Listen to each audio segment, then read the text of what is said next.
Welcome, guys. Welcome. I'll be on in just a second. Let me figure out what button I need to push.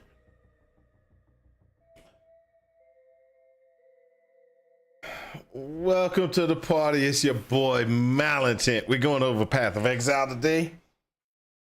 Y'all might not know Path of Exile is awesome, but hey, check this out.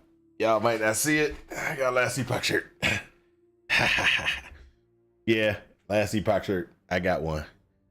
It's awesome.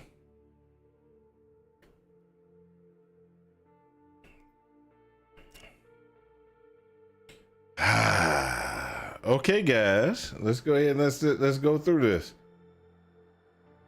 I have not seen any of this at all. I don't know what they're gonna talk about.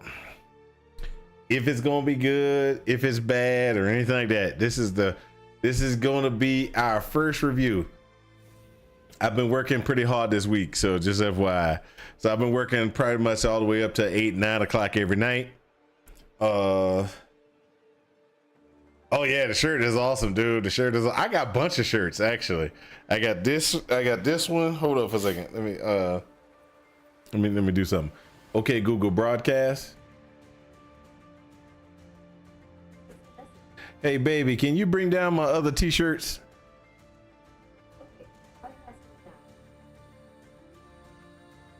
I got a bunch of shirts. All right, so but this is gonna be my first watch of the whatchamacallit, this thing, of the reveal for Path of Exile 3.2.6, I think it is. I think that's where we're at right now. It's gonna be awesome. Hopefully my wife will get down here and I can show y'all what the shirts look like and everything. I had to write the doggone write to the people and ask them questions. So here you go. So just in case y'all didn't know, I had to write to them and ask them permission so I could actually have these shirts. So this shirt has Last Epoch on the breastplate, just in case y'all didn't know. So it's Last Epoch on the breast. Then it has the guy on the back and everything. So that's one shirt. Then let's see here. I'm just so happy about Last Epoch. I just had to make sure I got shirts. And then Last Epoch on the front, right there. And then one of my favorite classes, the Void Knight on the back. So it got the Void Knight, Sentinel Void Knight on the back. So that's the other one. So those are my shirts. Okay. Now that we finished with the shirts and everything like that, let's go ahead and let's get to the grinding gear games instead of the 11th hour stuff. Yeah. Ready? Here we go. Let's look what this guy says. Rogers from Grinding Gear Games, and today we're here to showcase a new expansion for PoE 1. It's certainly been too long since we had one of these. Now, we had some struggles as a studio for a little while there, but we've got our shit together and we're back in action now. Path of Exile Secrets of the Atlas is coming out 1 week from now on the 13th of June, and we're committing right now to a 4-month cycle for both PoE 1 and 2. That means the next PoE 2 League will be in August, and the next PoE 1 League after that will be in October. Twitch drops are enabled on today's live stream, so you'll be able to claim your What's up, Sethra? What's up? The instructions below. This Skull of Undeath will track and show your total number of kills, deaths, and your KDR. Just because Path of Exile isn't a first-person shooter doesn't mean this isn't important. Proudly or shamefully, link it to your friends or in global chat to show it off. And with that, let's get to why you're here. Oh man, did I get that? Did I get that? Did I not get that? Oh, that would have been awesome. 1,000 worlds and still never truly discover who you are. Yeah, clang, nuts gonna happen.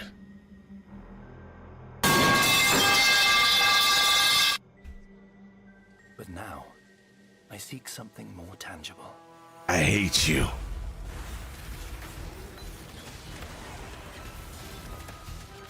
Someone I care for, trapped within the Atlas. Reliving memories.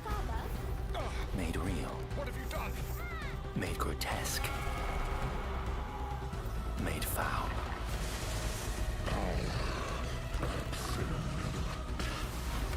These manifestations must be destroyed.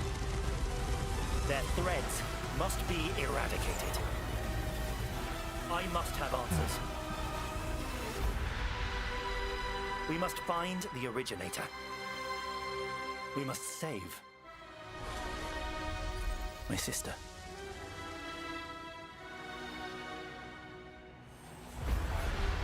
Secrets of the Atlas.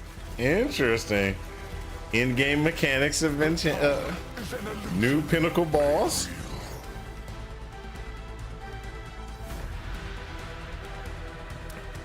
King's March. Come, child. Drink deep the waters of life. You're either a client or a target. Target inside. Job's done.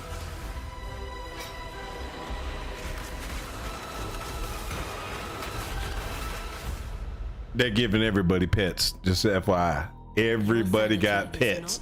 You just saw that. It looks like everybody has a pet this league. Hi, I'm Mark Roberts, Game Director on Path of Exile. As you just saw from the trailer, there's a lot to show you.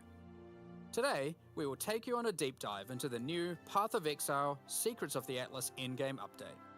Then, we'll explore the new Challenge League, the Mercenaries of Trathus.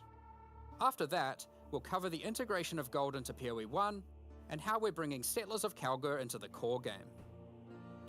Finally, we have a much-awaited upgrade to Betrayal League and a set of quality of life improvements. Then, we'll wrap up by discussing our Boss Kill race event, showing you our new supporter packs, and ending with a live Q&A session where Ziggy... Okay, so Mercenaries for everyone. Yes, I got to get to 100 before the week's out. There is a couple questions I have for you. Should I even attempt this boss kill race event?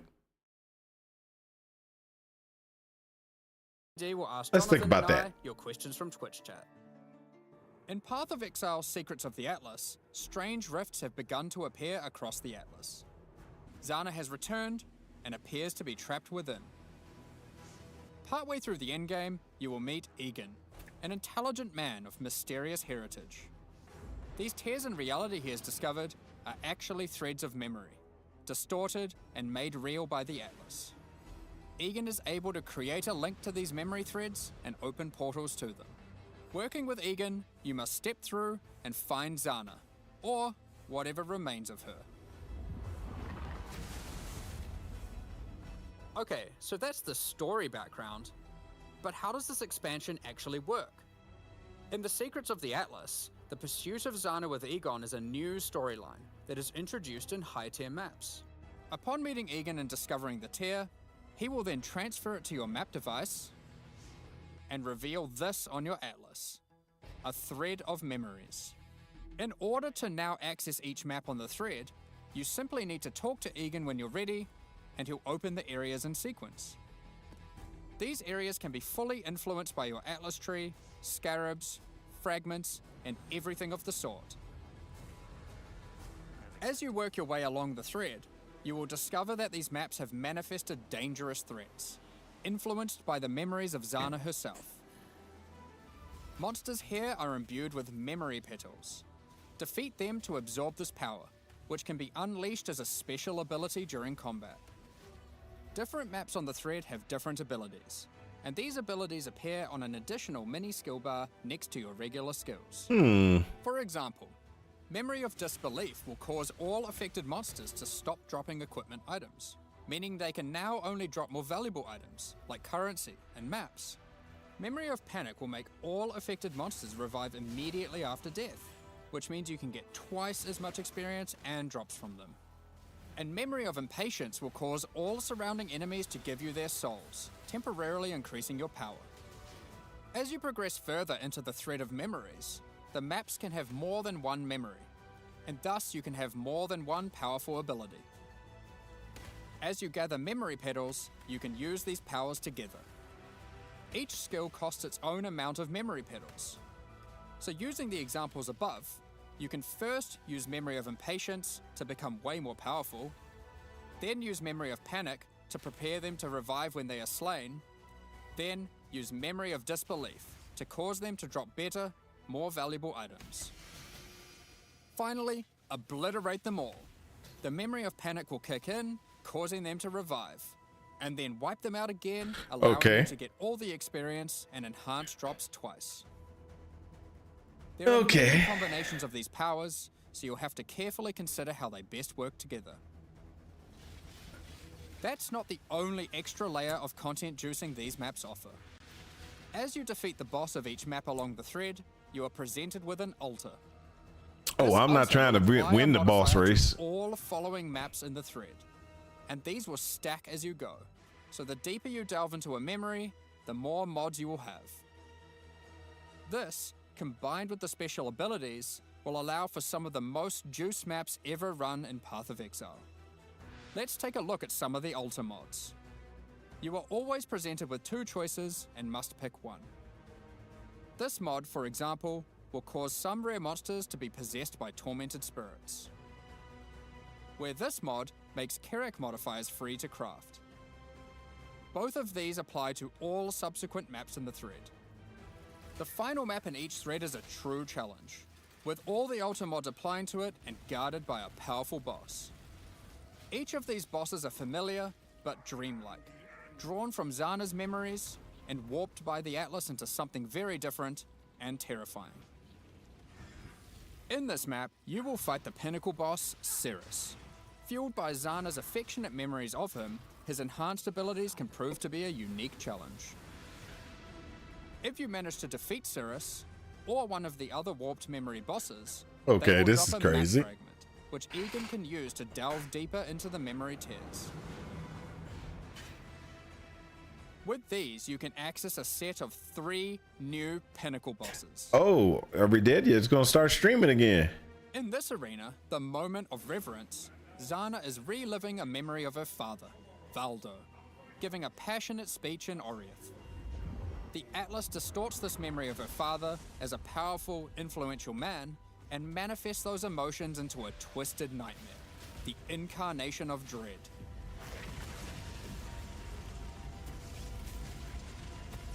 Another memory created is the incarnation of neglect and the incarnation of fear. Good luck, Exiles. Oh, I got this. Course, I got this. If you are brave and strong enough to defeat them, each of these new pinnacle bosses have new unique items befitting them. If you slay the incarnation of fear, you might be lucky enough to find the Starcaller unique abyssal axe. We're gonna show this one because it's straight up badass. The Starcaller axe is a weapon that can harness the power of the stars themselves to deal immense damage. What makes it shine, however, is that on melee crit, it casts Starfall, a new skill.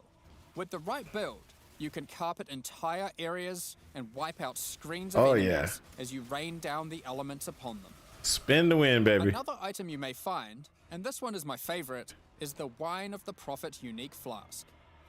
It consumes a lot of charges, but every time you use it, you draw a random divination card. This card appears above you and correlates to a powerful buff. If you draw the Escape card, you'll gain increased movement speed. Or maybe you'll draw the Doctor, which will cause you to gain the modifiers of slain rares you kill. Effectively, you can think of this unique as being many other uniques all in one. There are many cards to draw, each with varying degrees of power to grant. Okay, but let's get back to the Atlas. After defeating all 3 new pinnacle bosses... Spin the win, cast on crit. You're right. Hold up a second.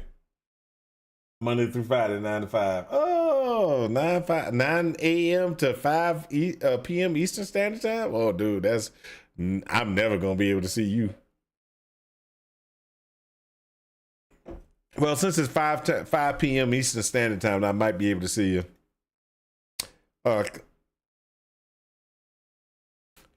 That's pretty much, but that Starfall thing is going to be awesome. you'll be able to find new memory-influenced Tier 16 maps. These maps come with the previously mentioned special abilities and monsters infused with memory petals, but can also roll the same modifiers typically found on Tier 17 maps, making them far more rewarding. With all these new memory maps comes a new item mechanic. Items in these maps can drop with memory strands, and will have a random amount up to 100. This does a few things. When you identify the item, it will increase the tiers of modifiers your item has. Generally speaking, the more memory strands, the better the item will be. Ooh. On top of this, whenever you're crafting that item using currency orbs to replace or add modifiers, such as alterations, chaos, and so forth, it will consume some memory strands to make the crafted mods more powerful. The new pinnacle bosses also drop new crafting currencies, which can be used to manipulate the amount. Missed it. Go back. No, I didn't see it if it's AM or PM.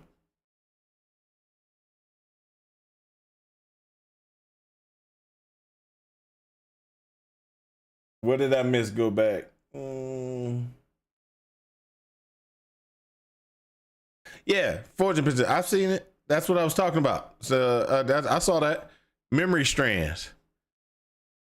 Yeah, that's forging potential. They stole it from 11th hour. Don't worry about it. We know this. On top of this, they stole it from last you're epoch. Crafting that item using currency orbs to replace or add modifiers such as alterations, chaos, and so forth, it will consume some memory strands to make the crafted mods more powerful. The new pinnacle bosses also drop new crafting currencies, which can be used to manipulate the amount of memory strands on an item. The Orb of Remembrance will let you add memory strands to any normal equipment. So if you have your perfect base to craft on, and it doesn't already have memory strands, you can add some before crafting it. The Orb of Unraveling will consume all remaining memory strands on an item to randomly upgrade its mod tiers. This orb's effectiveness is based on the number of memory strands it consumes. The Orb of Intention can be used on memory-influenced maps to reduce item drops, but improve the chance to find items with memory strands. In the process of adding these new currency items, we realized something was missing. The Shaper and the Elder did not have their own Exalted Orbs. This has now been rectified.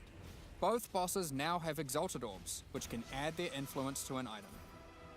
Zana was there from the beginning, when the Shaper Pinnacle fight was first added. She helped defeat the Elder, and she was a critical part of the Conqueror's storyline. Now, with all 6 influence types having their own Exalted Orbs, the cycle is complete. It's almost as if we could now do some sort of new, epic, unique item to interact with them. In other news, there of course has to be Atlas passive tree support for this new endgame content. Let's take a look at a few things around. They made some mods. The past notable passive skill increases the chance for the amount of memory strands on items dropped in your memory influence maps to be lucky. This means it will roll the number of memory strands twice, keeping the highest value. By allocating traumatic experience, remembered kindness, or educated upbringing, you'll decrease the chance of finding memory threads that lead to specific bosses, meaning you'll have better chances at finding the memory threads you would like to run. Okay. This is especially useful if you want to target farm a specific boss because of its unique item drops. In sum, the secrets of the Atlas will have you questioning what is real as you attempt to free Zana from warped memories scattered throughout the Atlas. You'll fight new Guardian and Pinnacle bosses tormenting her, find crazy new Pinnacle uniques, combine and unleash memory petal empowered skills, juice maps to new heights, and craft powerful new items. While we were showing all the juicy rewards from the new endgame system, you might have noticed that a lot of gold was dropping. Let's talk about that. Gold was introduced during the Settlers of Kalgur expansion.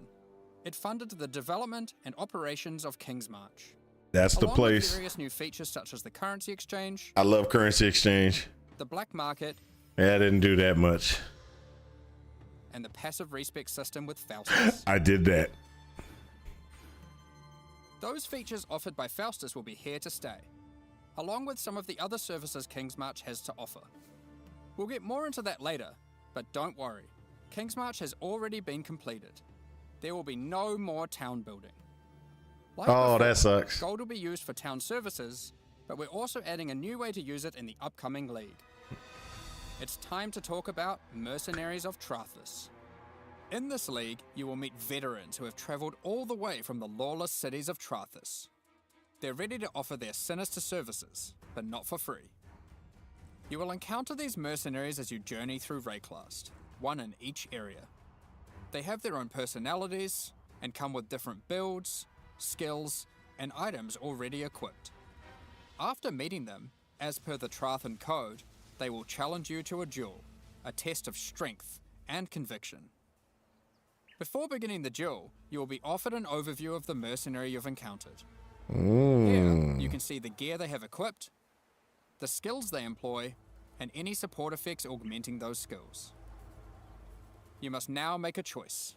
You can hire their services, take one of their items, or exile them. If you choose to hire them, for a gold cost, they will accompany you as a skilled combatant to assist you in fighting monsters throughout Rayclast. Okay, I understand what Once you you've mean. decided, you can begin the duel. This is a great opportunity to test them, as you don't want to be out of pocket with a useless rookie. However, they're testing you too. They also don't want to be working for an amateur. So, what items might they be using? Generally speaking, mercenary gear is more powerful than what you'd normally find from defeating monsters, as they've been crafting their items too. They can also come equipped with unique items, those that would make sense for the skills they are using. There are even some new unique items that can only be obtained from defeating them. One such unique is Scornflux. These boots combine agility with the mastery of the arcane. While equipped, increases to cast speed from Arcane Surge also apply to movement speed, Ooh, which is worth noting is now 20% inherently from Arcane Surge, up from 10. nice. They also grant Arcane Surge when you use a movement skill. This allows for some speedy spellcasters. Sometimes you may meet particularly infamous Trathan mercenaries, bearing the name of their house. These mercenaries descend from the 4 major death trade families in Trathus. They are less common, but have far better items. And they are also the sole source of items with new, infamous modifiers. All right. So micromanagement and mappers and pirates spend all day just farming gold and then managing the town constantly. I can understand that. This is this will be interesting to see exactly how they incorporated it in there. We'll see exactly how it works. I understand what Genkenstein was talking about because I only ran one mapper. Unseen before in Rayclast, such as these gloves, which convert all of your minions' fire damage to chaos damage. I like that. Or this helmet, which causes nearby enemies to take more physical damage as you gain more fortification. I like that too. If you're not swayed by any of their equipped gear, however, you can always challenge them for the contents of their pockets. If you lose the duel, don't worry. You don't need to give them an item. You aren't bound to Trathan tradition like they are. However, you are bound to Rayclast tradition, so you'll just die. Almost at me. Well, not really. While playing in a party, each player can decide whether or not they want to participate in combat against the mercenary. For each player that opts in, the mercenary gets more difficult. But if they're defeated, each player has a 50% chance to get a random reward, which is usually currency items from the mercenary's pouch. Alternatively, party members that opt out of the fight can spectate and cheer you on. Or they might wish for your demise, so they can pick up that allocated divine waiting off screen. Dead. Good. Let's say you won the duel, like their items, and have decided to hire them. What combat skills do they bring to the table? Each mercenary has an archetype. Here, this mercenary is an Eruptor, which perfectly couples with my slower, more aura-focused Scion. This mercenary is highly aggressive, and will get a lot of benefit from the auras and buffs I provided. When I'm playing a more aggressive character myself though, I'll want a mercenary with a bit more resilience and utility. I've just run into a striker, who can spawn with Vigilant Strike. And if you're lucky, a very rare golden support that causes the fortify granted by his Vigilant Strike to apply to me as well. Oh, that's nice. He will also frequently use Enduring Cry, taunting enemies off of me, and operating as a tanky frontline while I blitz off damage from the back. Sometimes when you fight a mercenary, you may notice the skills they're using are different from normal.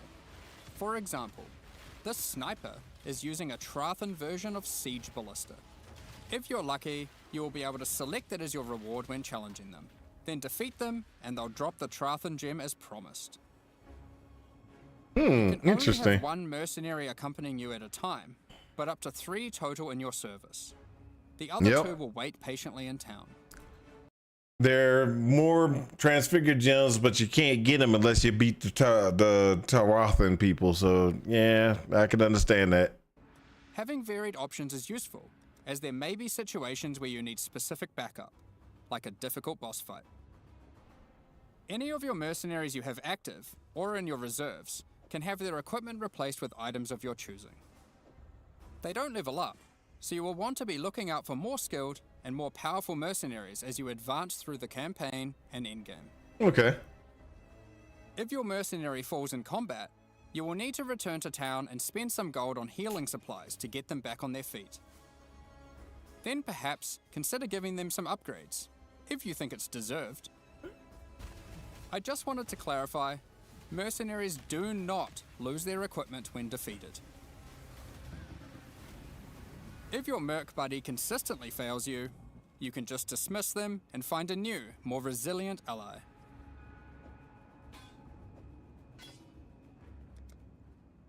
You walk your path, I'll walk mine. Earlier, I mentioned you could exile mercenaries. If you keep running into a mercenary archetype and you think, man, this guy stinks, the gear is trash and they have no auras, you can then choose to exile them.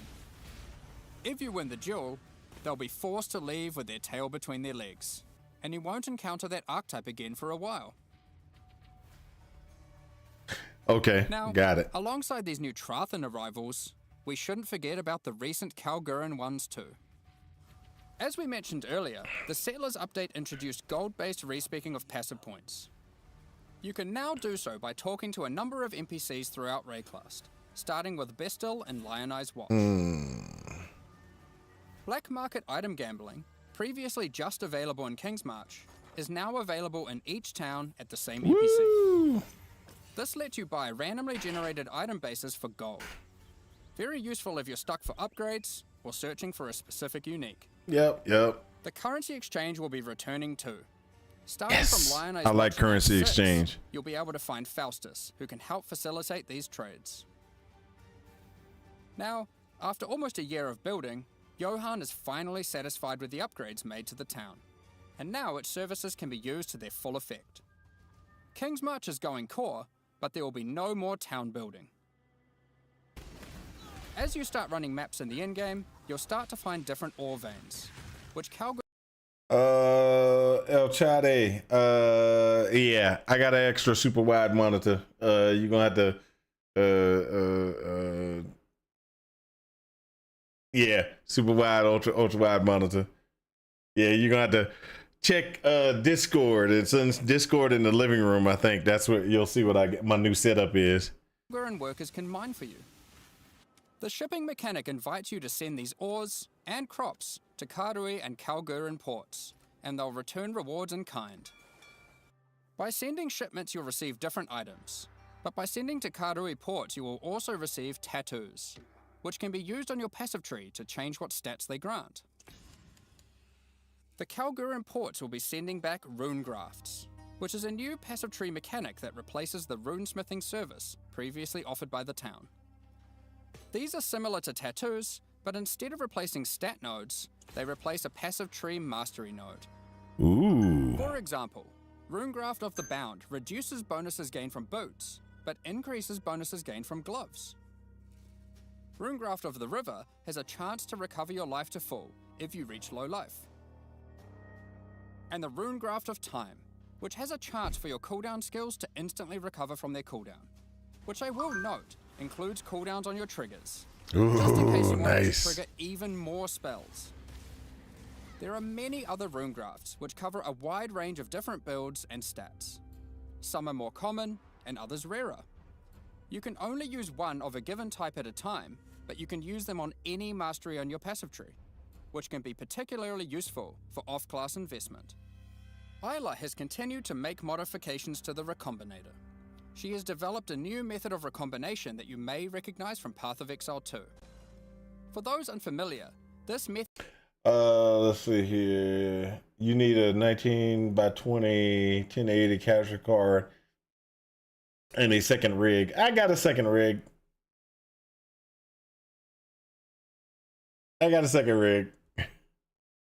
So this the one problem I have with certain things is like certain things do have a problem. Let's say here.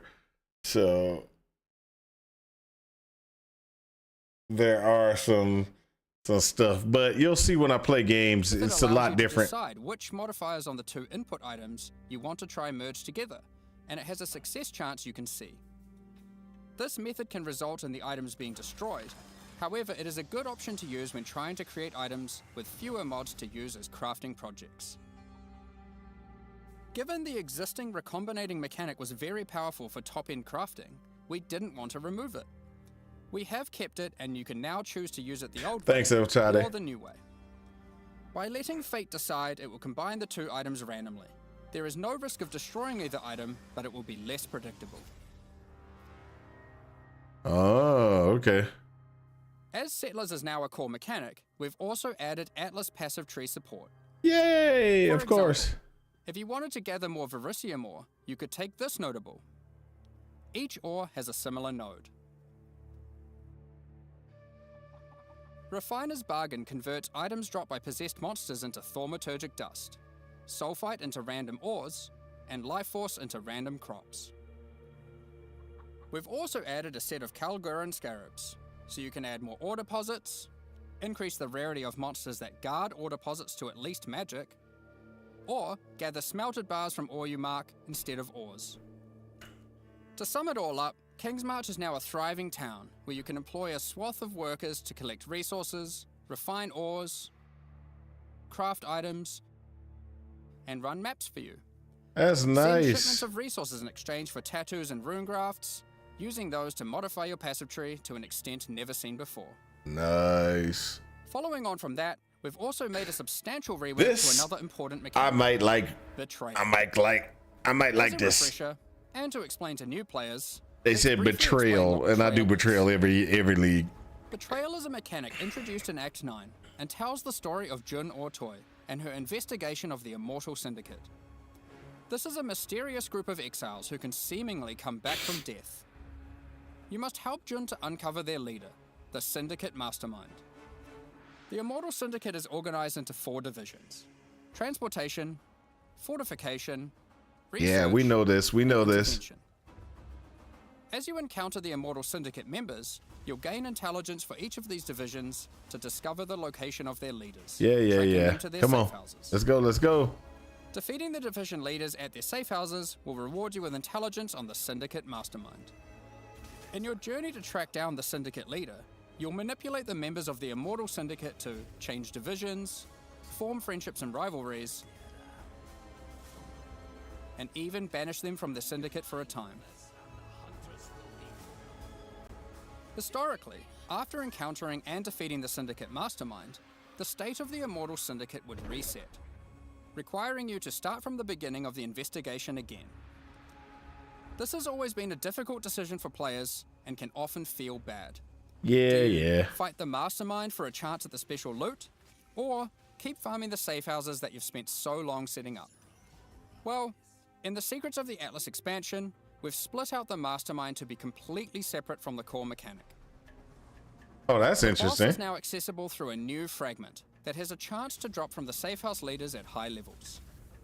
The Mastermind no longer resets the state of the Immortal Syndicate. Yeah. You can now build your betrayal board to your liking, optimize it, do Mastermind fights, and reap the rewards without having to lose all your progress every time. Okay. The boss fight itself has also been improved, now with significantly fewer immunity phases and new rewards. By New the way, rewards. if That's you're what a I new want to player know. Path of Exile 1, don't worry about all this detail. This content is optional, and you can discover and engage No, with it. I want to know what the new rewards are. Tell me that. The Mastermind still has a chance to drop a Veiled Orb, That now renamed to Veiled that's how I used to make a lot of money. Veiled Chaos Orbs are being re-added to other safe house leaders. In addition, the Mastermind now drops the new All Flame Embers. All Flame Embers are map fragments that replace monster packs in in-game maps with different types of special monsters. These packs have unusual properties, compositions, or rewards. For example, you might use the All Flame Ember of Kulamak, which replaces packs with syndicate monsters and their leaders, who revive after the map boss has been slain. This might at first sound annoying due to backtracking, but these monsters when revived are far more intense and rewarding. It is our intention with All Flames to provide many different types that combine with other mechanics, multiplying with your existing modifiers in new and interesting ways. Questionable. Another good example of this is the All Flame Ember of Propagation. When slain, special rare monsters added by this All Flame here will spread their modifiers to other rare monsters in the map. This can be useful when trying to create singular, very powerful, and very rewarding monsters. Something akin to meat sacks, which are making a reinvented comeback with this update too. I don't like that. Another is the All Flame Ember of Resplendence, which adds monsters that drop no items. But when you slay them, you get buff stacks of increased quantity and rarity to enhance the drops of all other monsters. Yeah, syndicates will be interesting, James. I won't deny that. And used in conjunction with scarabs to further customize your maps. We're looking forward to seeing which combinations players find to enhance their maps. Perhaps you'll use all scarabs, all flames, or maybe mix and match. It's up to you. The Mastermind's unique items have also been improved. The veiled modifiers generated on these items are now from a custom pool exclusive to those uniques. This might be awesome. Bitterbind Point, for example, can now have various Spectre-specific outcomes. I like that. Such as +1 additional Spectre. Aside from improved rewards from the Mastermind, all the safe house rewards have also been rebalanced. We've done a pass on the crafting sprees at the end of many safe houses. For those who aren't aware how these crafting sprees work, well, it's simple. There's a crafting bench with an item in it and a bunch of currency. There's a limited amount of time, and you're only And I hate to those craft the things. best item possible before the time ends. One of the problems that the crafting sprees have is that they often require you to have specific items on hand in order to best maximize your result. But how are you supposed to know that beforehand? In order to solve this, most of the crafting sprees now offer pre-generated items. This has also allowed us to add much more powerful crafting options in each spree. Let's take a look at a few examples. I like that. In this spree, a randomly generated amulet or ring will be waiting for you. Test your crafting skill or luck with this Reflecting Mist crafting spree, and see if you can create something worthy of Kalandra's praise. And in this spree, you will find a pre-generated unique item, and a new kind of orb that resembles a Val orb, but not quite the same. Normally, you can only corrupt an item once, but uniques in this spree can be corrupted and re-corrupted as many times as there are orbs. That's interesting. This orb also allows you to get 2 corrupted implicits, and has a much lower chance to brick the item. It can be a very useful tool for seeking specific corrupted implicit outcomes. Of course, if you push your luck, you can still ruin the item. Ah, There are like also normal. crafting sprees where you still need to provide an item, but those items are generally more accessible and it occurs less frequently. This one allows you to bring your own normal rarity item, then just go ballistic with a whole ton of scouring orbs and orbs of chance, hoping to get your ideal unique.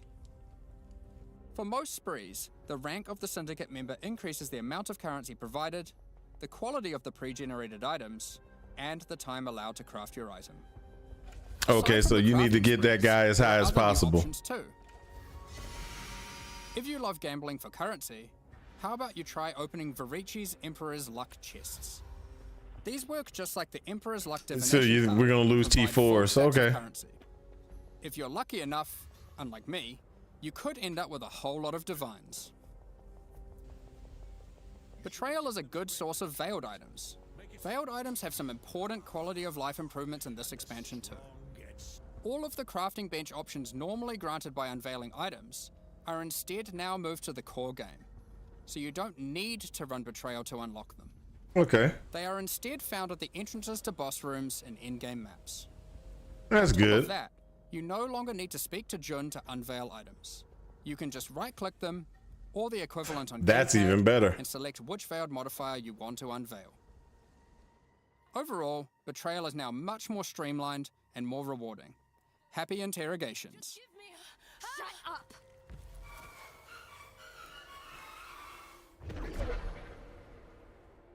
Now, before we get into our quality of life additions, let's quickly talk about some character balance.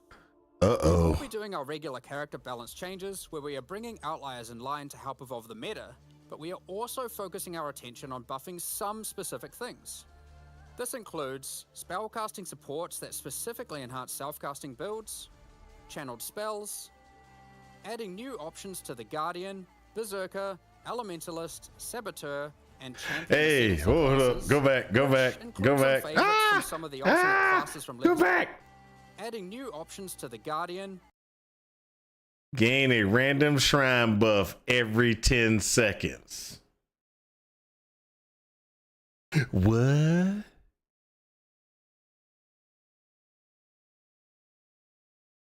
Change the command is going to be pretty awesome. Berserker, Elementalist, Saboteur, and Champion Ascendancy classes, Saboteur. which Stop. Projectiles have 50% chance to return to you. Projectiles are fired in a random.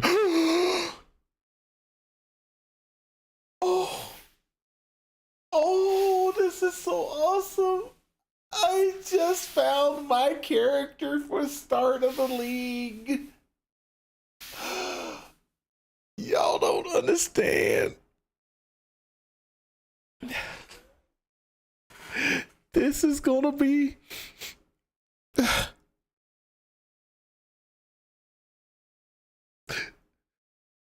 returning.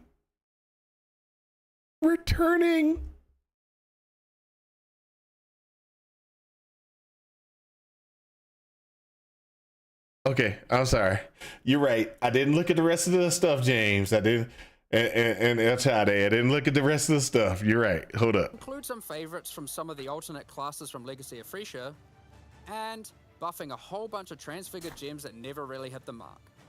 Blade Blast, yeah. Combined with the new endgame crafting, improved betrayal crafting options, rune graphs for your passive tree, new pinnacle unique items, new modifiers and Trathan gems from the mercenaries, and of course the mercenaries themselves to act as an extension to your character, it's safe to say there's a lot of new character options and builds to think about. Instead of delving into all of these in more detail, we figured we'd just let you absorb them through the patch notes so you can do it at your own pace. Oh, thank In you. the Secrets of the Atlas expansion, we've also added a lot of the quality of life features that we know you've all been asking for. A lot of these have already been posted, but let's take a look now in case you missed any. You can now pause the game at any time by pressing escape to open the menu, or by opening any full screen interface, like the passive tree. You'll also be paused if any lag is detected or if you disconnect. It's worth noting that in certain Pinnacle arenas, a debuff will be applied to you that prevents you from pausing. We're also making a change to how you use currency items on strongboxes and monsters in prison. That's gonna be releases. interesting. I like that. Based on the currency in your inventory and the state of the strongbox, these buttons will appear. Valuable currency like divine orbs have been excluded from this as it would often be wasteful to use in this context. The same applies to essences with the remnant of corruption currency. Oh, that's Orbs beautiful. of Horizon have been updated. They can now re-roll your Elder and Conqueror Guardian maps. Doing so will re-roll the base map and the Guardian of that map. The map device now has a small additional inventory. This is particularly useful if you're rolling many maps to run in sequence, or if you want to use varying amounts of scarabs or other map fragments. During breach encounters, all the splinters will be automatically collected and dropped at the end of the breach. On gamepads, we have separated the targeting of monsters and non-monsters, so you are able to target them independently. This removes a bunch of frustration when you are trying to interact with objects in the world and monsters are nearby. You no longer have to kill all of them first. Vendor windows will now remember your last search. This is remembered until you log out and is remembered on a per NPC basis. The amount of characters you can type in the search field has also been increased. When using currency items, after right-clicking them, it will highlight all other items which that currency can be used on. There are many other quality of life improvements, so keep an eye on the patch notes after this livestream concludes. Alongside the launch of Secrets of the Atlas, we are hosting a competitive event where players will race to be the first to kill the new pinnacle bosses. The event will take place in the hardcore, solo self-found Mercenaries of Trathis League. We have some interesting prizes in store for the winners. Keep an eye on the news in the lead up to launch for more details about how the event will work and what its prizes are. Next up, we're going to be talking about our new League supporter packs. Searching for every important Today, base type we're launching for two new series of supporter Gamble packs, with Ruin the Regex. Frisian Magistrate and Crypt Keeper packs. Each tier contains the pack's full face value in points, alongside several exclusive microtransactions. As always, the microtransactions in these packs are purely cosmetic and do not affect your character's power or progression in any way. The Frisian Magistrate series of supporter packs contains 6 exclusive microtransactions. The Frisian Magistrate character effect will bind your character in thorny vines and roses. You can select which parts of the character you want to have covered, either your entire body, your lower body, or your upper body. As you approach waypoints, it will emit leaves and golden petals towards it.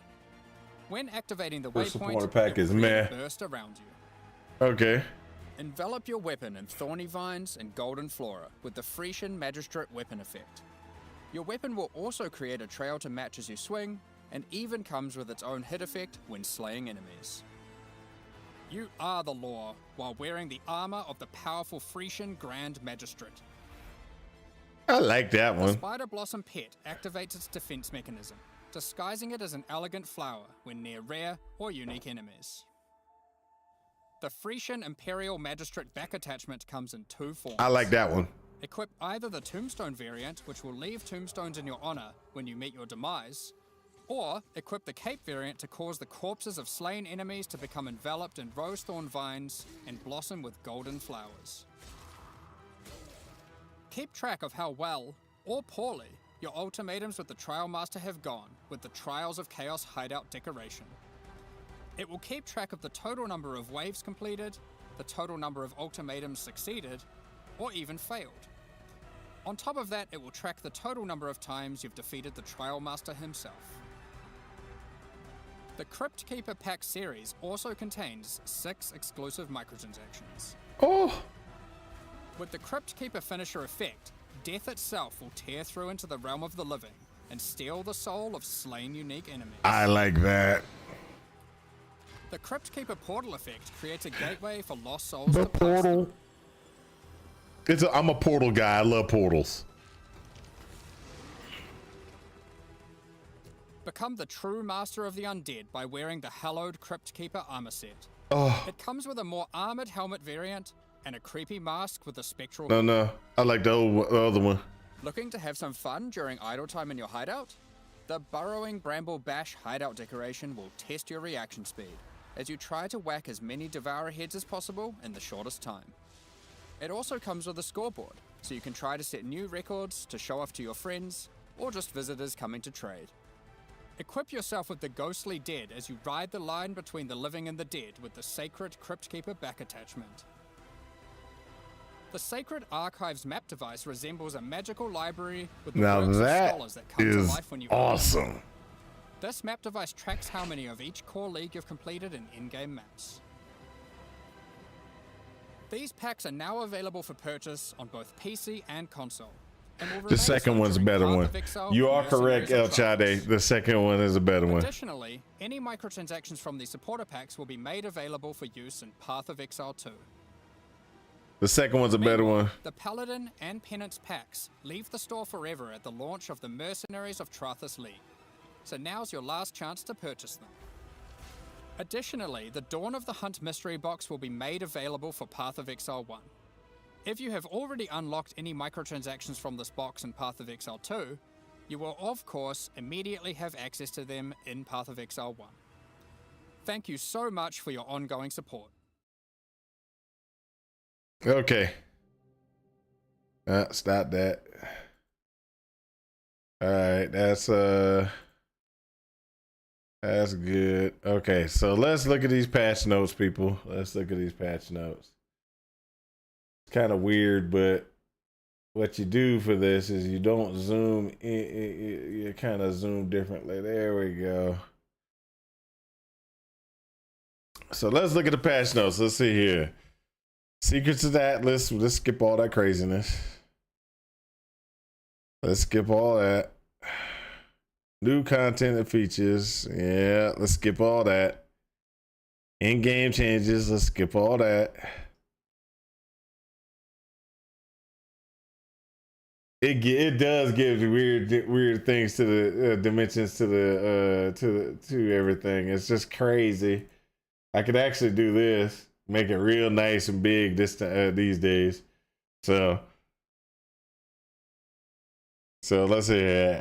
Let's passive tree changes. Let's get rid of all that.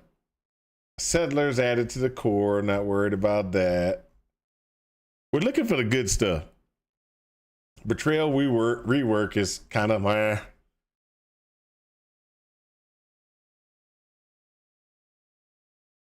Player balance. Intensity stacks are now lost every 0.5 seconds instead of every 0. That's actually okay. We lost weapon and chance. F11. I think that's already in. There we go. F11 will work too. Skill gem changes. Hey, these are the best. Right here. These are the best ones right here. See, this is animated guardian. And somebody was just talking about chains of command. That would be one of the things that we would have to look for. Oh, the white border. Yeah, that's true. That's true. Animated guardian now retains their items when they die. However, if an animated guardian dies, you cannot summon an animated guardian again in that area unless that area is the hideout. Yes, that is the most awesomest thing in the world.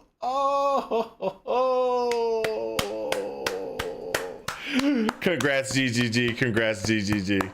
You made me happy. You made me happy. That is like probably the best thing.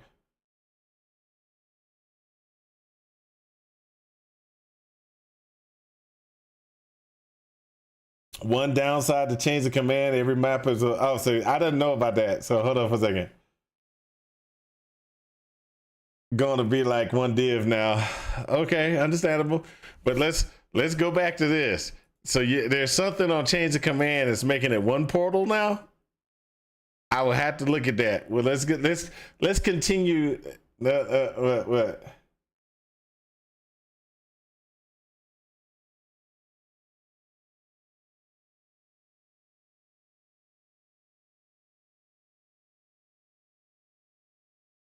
If your AG dies, you won't be able to resummon that map.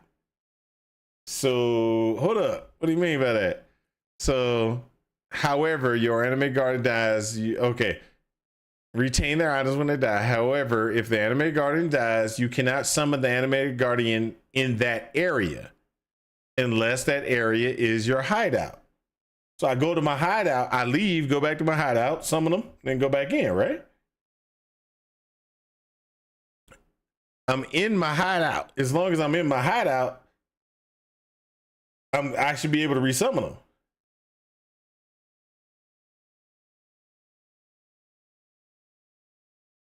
Yes, that's what I'm saying. If he dies, you exit the map so you can summon him back out or summon him in the hideout, and then go back in.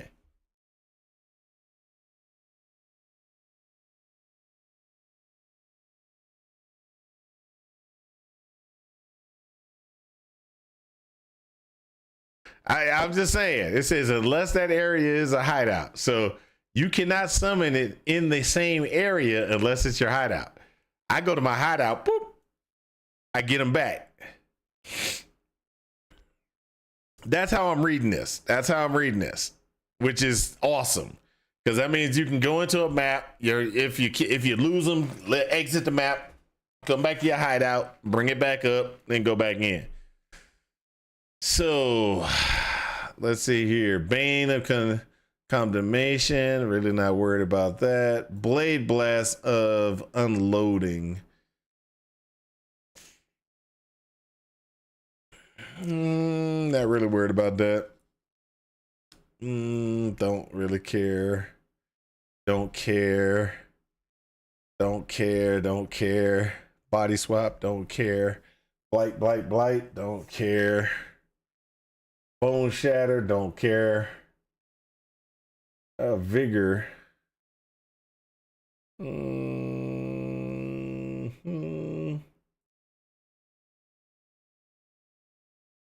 It might be okay. Leads now do 20 to 25 more damage. That's actually carrying Golem of Scavenging. That's actually pretty good. Crackling Lance. No, don't care about that one. Cold Snap. Cold Snap got an increase at the high level.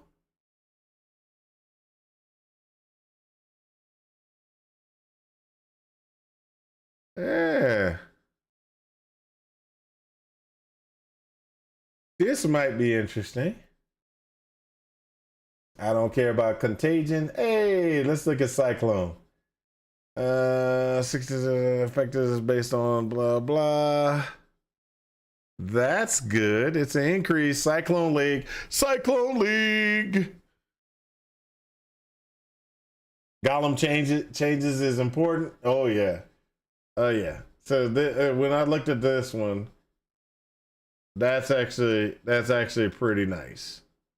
That's actually pretty nice. But I don't know the other ones. So the Cyclone League, we have Cyclone League. Look at this.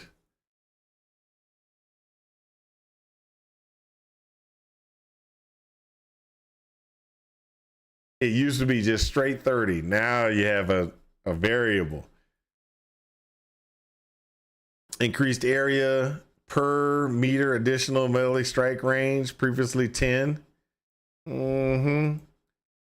Quality now provides 0 to 5% increased area of effect per meter additional melee strike. Oh yeah. So we have a Cyclone League. Let's just be honest. That's a Cyclone League.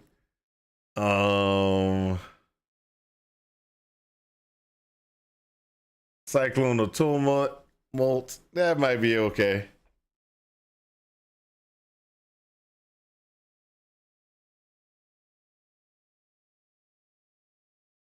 Ooh, Death Aura just got an increase. That's actually pretty good.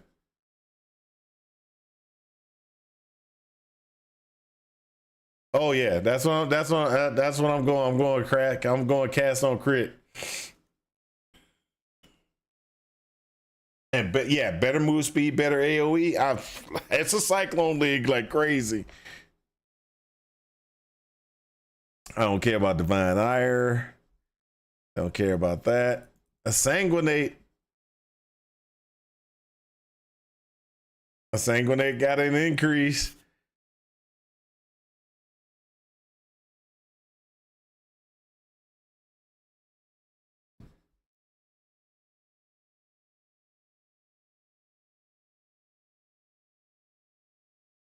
So 10%, previously 0 to 10 more movement speed, but increased area of effect per additional melee strike range. Okay, so I see what you're saying.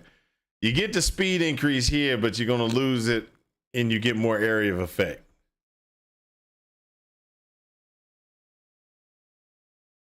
Understandable. A Sanguinate. That might actually be real nice. Aya Winter, Flame Store, Firestorm, Frost Blades, Galvanic, Glacial Cascade. Don't like it. Holy Flame Totem. Hey, that's good. I like this. That actually is a really good thing, because that was one of the problems that you had with Flame Totem, is that you had to make sure you casted it almost all the way off the screen so it can actually, you know, start targeting things. Fire Trap got messed up. Ice Crash. Ice Nova of Deep Freeze.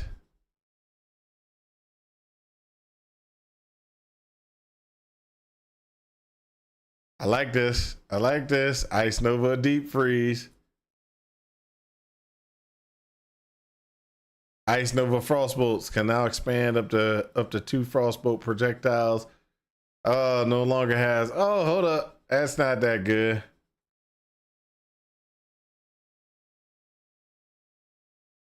And now no longer 25 less area of effect cast on Frostbolt. Now base radius is.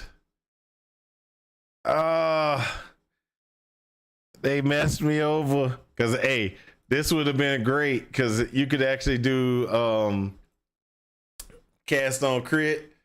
Ice Nova Frostbolts. This thing used to be really good.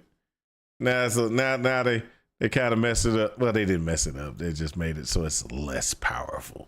That's okay.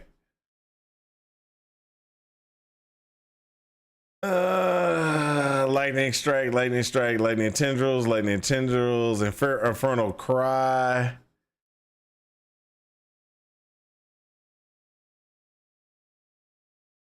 Okay, that's not that bad.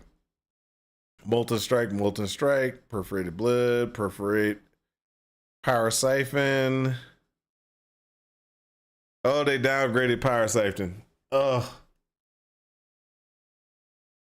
Can you make the text larger for us in OBS?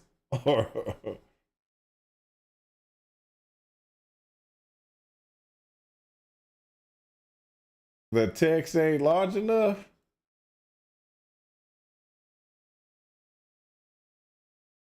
Nate, the text ain't large enough? That's actually pretty large, I thought.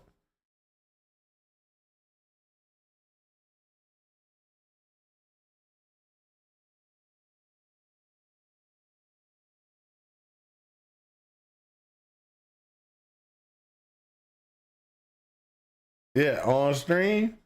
Like I said, I can't really do too much on stream.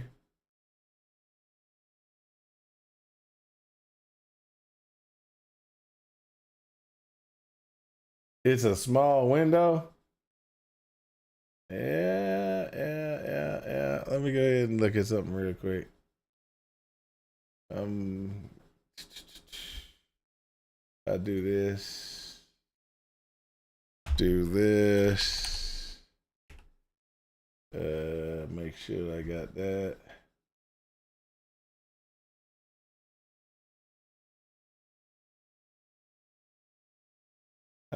That's actually pretty large on a 1080 by 1080 monitor. On a 1080 monitor, I can see and read that pretty easy, pretty good, no problems at all. It's actually pretty large on a 1080 monitor.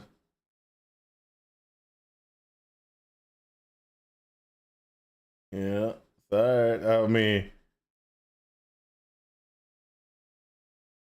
there's no real way for me to expand that on in the window anyway, unless I do some refangling of my interfaces and stuff.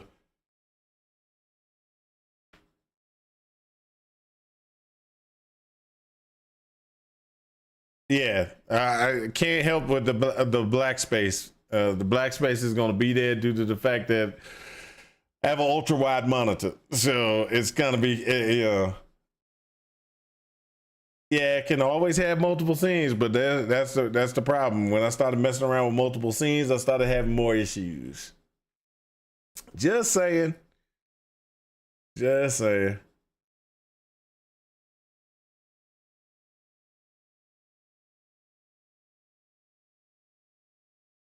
All right, power siphon. Now, what we were saying, somebody said power siphon got less power but more attack speed or something like that.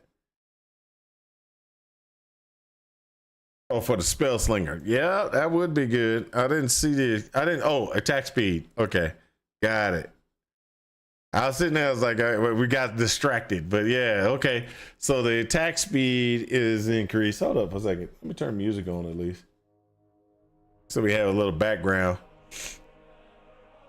All right, so purify flames, raise specter. We need this. I gotta see what this is first, but it's a specter, so that means it's a minion, which means I like it. Okay, now has a base cast time of 0.6 seconds and a mana cost of blah blah. Minions now have increased critical strike chance at levels blah blah. Is this the one that they disappear and come back?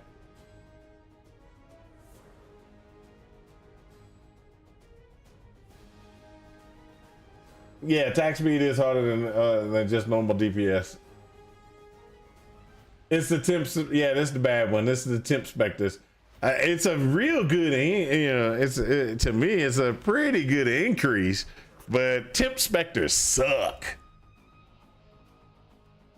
Okay, that's terrible. That's terrible. They did something for Scourge Arrow because it was needed.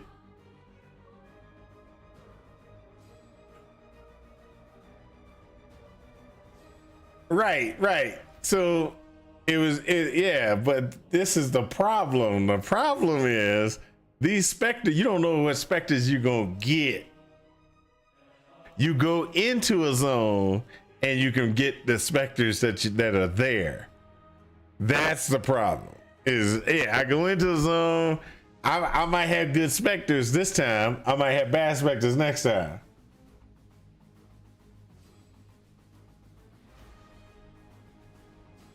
Oh, you can lock them. So yeah. So okay. Well, if you can lock them, that might be worth it. Now this is good. Soul Rend, they made it Soul Rend and gave Soul Rend more damage, which is awesome. The problem with Soul Rend is that it is so expensive. It was so expensive to use Soul Rend. High end, it just was terrible. Spell Slinger, that's a great one. Look at this. Look at that. Mana reservation is better.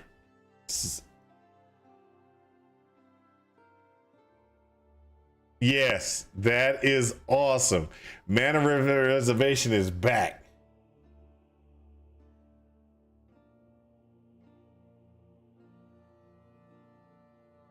Splitting Steel, Storm Burst, Summon Chaos Golems.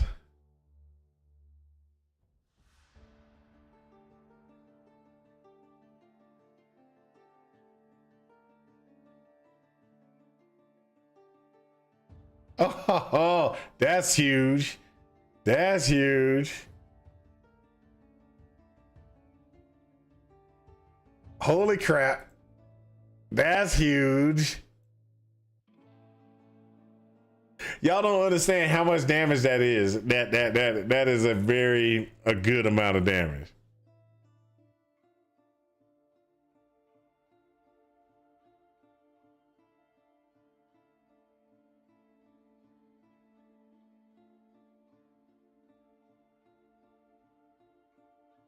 This is awesome because look, check this out. So I can get myself a flame golem, hook it up to my doggone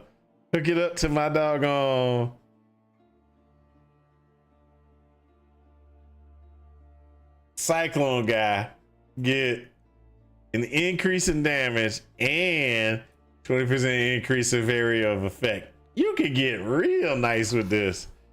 Hold on a second.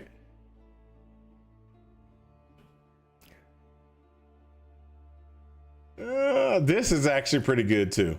I mean, a lot of people might not think it's that good, but if you get it, this, you can just get rid of one of the increases on your rings or gloves, whichever one wherever it is. The accuracy increase, you can just get it on the golem automatically. Because the percentages, yeah, you got to get that base up so you can get that percentages. Level 12 precision, yep. Like a lot of people aren't gonna realize that, but it is gonna be pretty nice to have that. I can see where people will be like, oh, they got rid of the 20-30% increased accuracy. No, look at that again. That actually, oh, and don't forget this. Don't forget that. That 40% increased critical strike is huge. Huge. Now, okay, so lightning golem. 10% increase attack and cast speed. That's okay.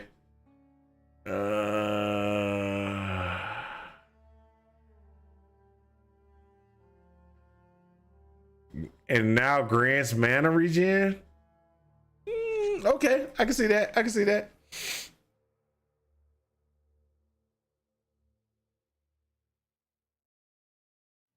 Critical strike multipliers. Quality is now provides 10% of movement speed. Is this the one? Is the summoning of enormity? That's the one that halves your summoning, halves your summoning raging spirits automatically, or reduces you down to a few ones. Okay, there you go. I just wanted to be sure. Summon Reaper. Okay, so let's just be honest. Let's just be honest. They really need to buff up the Reaper. They really need to buff up the Reaper.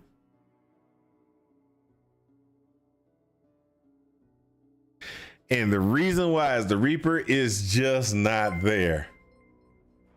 Hey, thanks for the follow. Thanks for the follow, Nate.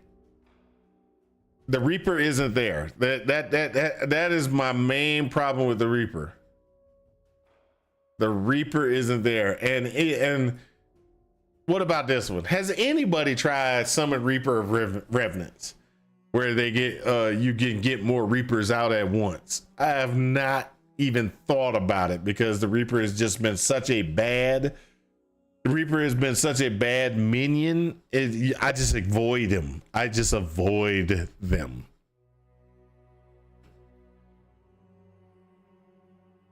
Now this is interesting. Summon skeletons of mages. Summon skeleton mages now have 20% chance to inflict their respective ailments. So in other words, now they have a chance to put cold.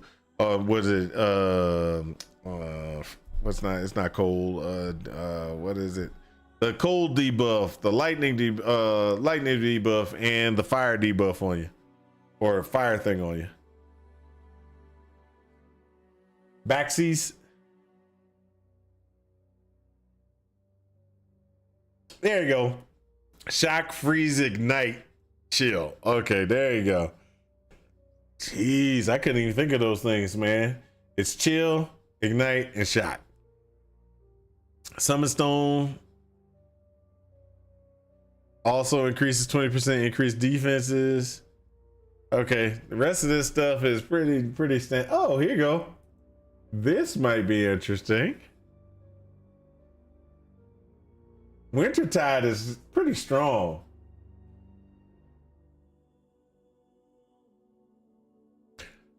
Yeah, the summon, yeah, the 20% increased defenses. Dude, that can be huge. Run Stone Golem.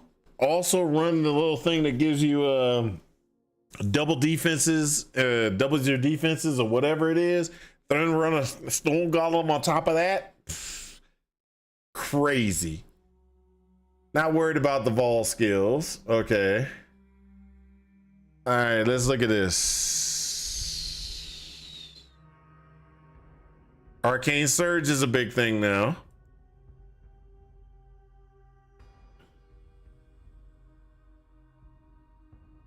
This is a big one.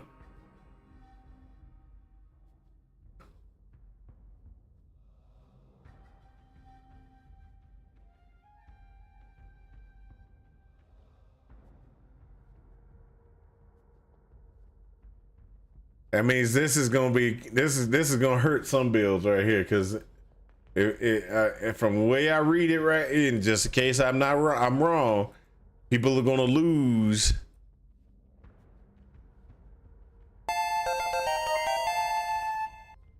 Hey, Sheepish, how's it going? How's it going? Arcane Surge outweighs the Archmage debuff. Okay, I can see that. I can see that. Support skills to deal 10% less damage. All right, now has a cost and reservation multiplier of that. Okay, so yep, good. This is huge. Awaken spell echo is gonna be nice. Yeah, it's gonna be expensive. It's gonna be expensive. That be just the multiplier going down, and this is gonna make it expensive. Because I mean, you're saying I don't lose no damage. I don't lose any damage by putting that in.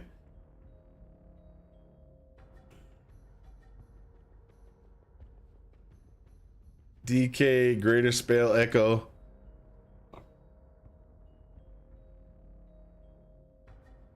Greater spell echo.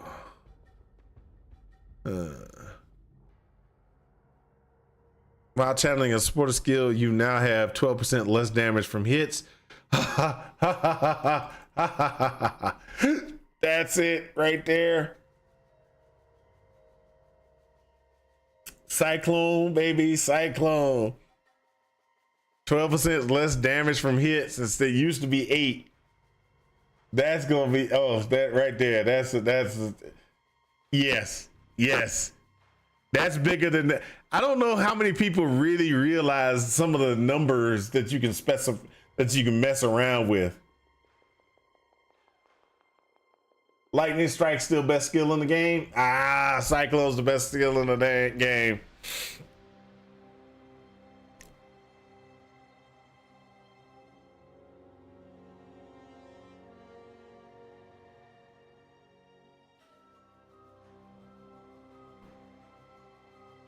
This hurts a little bit. It hurts a little bit. Not a lot, but it hurts a little bit. Returning projectiles. Now it goes from, it used to be 61% less, now it goes to 66. Flicker Strike is the best game, best skill in the game, Flicker Strike. Okay, ascendancy changes. Now we have to read these because I don't really understand all of them. But ascendancy changes are huge, especially when we're sitting there and we're talking about what we're going to be doing for the character long term. You know, you're building the character or whatever. We got to go ahead and we got to make those decisions, and that's going to make that makes a difference. These are they're going to be large changes. Okay, so Berserker, the Defy Pain Ascendancy passive skill has been reworked. It now causes you to gain defiance for 10 seconds on losing life to an enemy hit, no more than once every 0.3 seconds. It also causes you to gain 3% of missing unreserved life before being hit by an enemy per defiance, and causes you to lose all defiance when you reach 10 defiance. Okay. So the more you get hit, the more defensive it becomes, but it's kind of like an evade where you can sit there and you can get hit and kind of goes up and then it disappears and you're going to get hit big, and then it becomes a lot, the hits become a lot smaller. All right. The Blitz Ascendancy passive skill has been replaced with a new notable Gore Dancer, which grants 30% of your life leech. Is instant, requires aspect of carnage.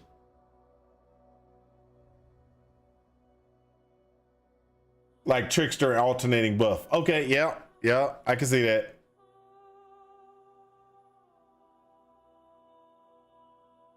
The loss of defiance is annoying, but it makes it so that I understand where Chade, where it kind of makes it so that you can get hit and it kind of you can get hit big and then hey, and then it goes away.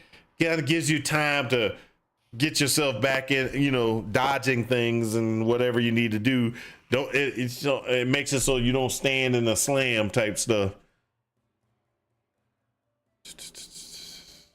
Okay. So the Flawless Savagery Ascendancy passive skill has been replaced with a new notable Ancestral Fury, which causes your strike skills to also target the previous location they were used. Okay, that's okay. I don't see that big as a big thing yet, but I have to look at it.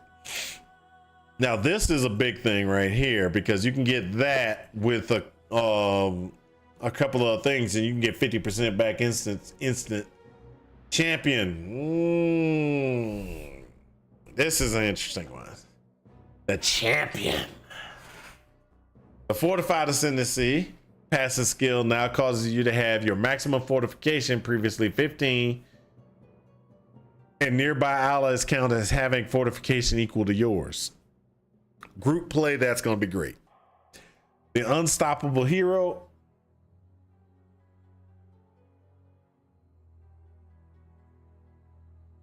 And they replaced it. Yeah, that could be a problem. That's gonna be a problem. Unstoppable Hero. Ascendancy point passive skill no longer causes nearby allies to count as having fortification equal to yours. It now grants 3% more armor and evasion per fortification above 20, and 3% increased attack speed per fortification above 20. Okay, hold. I thought 20 was the maximum unless you invested. So how many more, how much higher can you get fortification? So without investment, it's 20. With investment, what does it go to? 30? 40? Less? You can get kind of far with investment. More? Because this might be awesome. I don't know, because I don't know what the maximum is. 40 is ideal on mid investment. Okay, got it. So now I know how many this could be really strong. So because you're going to get 3%, it now grants 3% per fortification above 20. So 3 times 20. You see what I'm saying?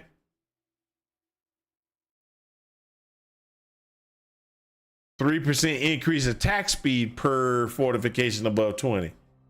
So if 40 is the maximum, that's 3 times 20. So you're getting a 60% increase in evasion and armor.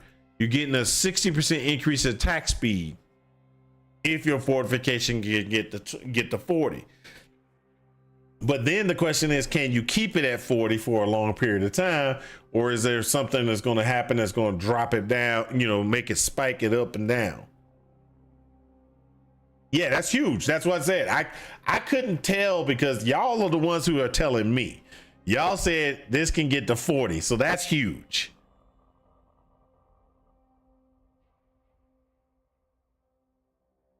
Well, yes, they have for the max automatically, so that's huge. That's huge. We all know I'm going absolution. Change of command, man. I'm going change the command. Are we dead yet? It's change the command. I'm going change the command because I'm going to love it. Okay, so now let's go ahead and go over the rest of this. The Worthy Foe Ascendancy passive skill no longer requires Conquer and now has you taunt on hit. Okay. The Conqueror Ascendancy has been replaced with new worthy cause notable that grants having a placed banner does not prevent you from gaining valor, and banner skills have 50% increased duration, requires inspirational. Okay.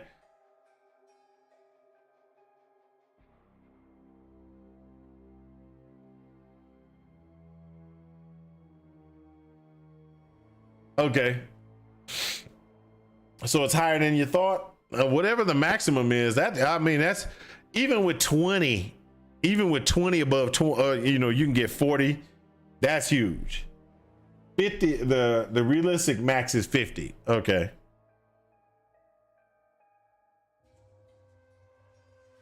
From replica badge.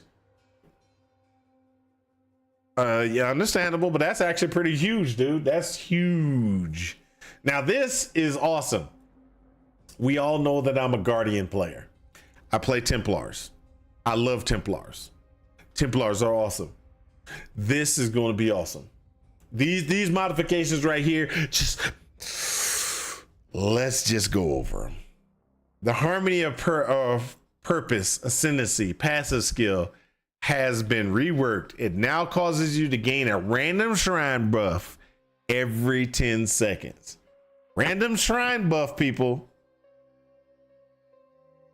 The Unwavering Faith Ascendancy passive skill has been reworked. It now grants 50% increased reservation efficiency of skill.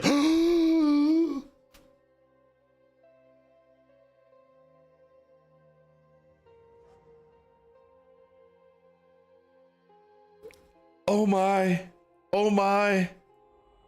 Oh my.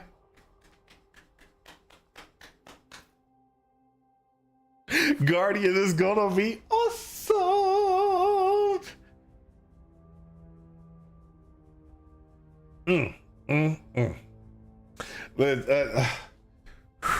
Let's think about this, people. Let's think about this. This reservation thing right here. Reservation.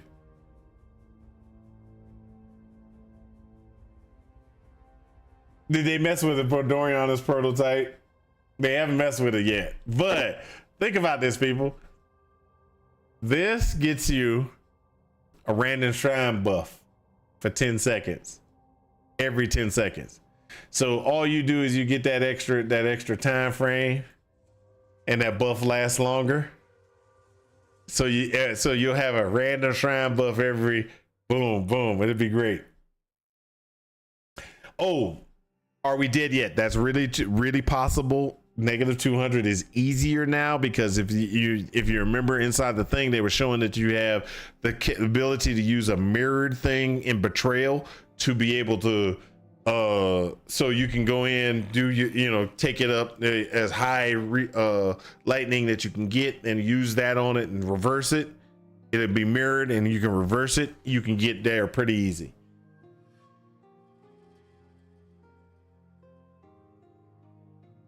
Guardian and Necro still fighting over minion builds. Yeah, that's always the same. Okay, Hierophant. The Sanctuary Thought Ascendancy will no longer provide 25% mana reservation skills or 50% less mana. It now provides regenerate 1% of mana per second. Ouch. Ouch. Ouch. No other enhancement? Ouch.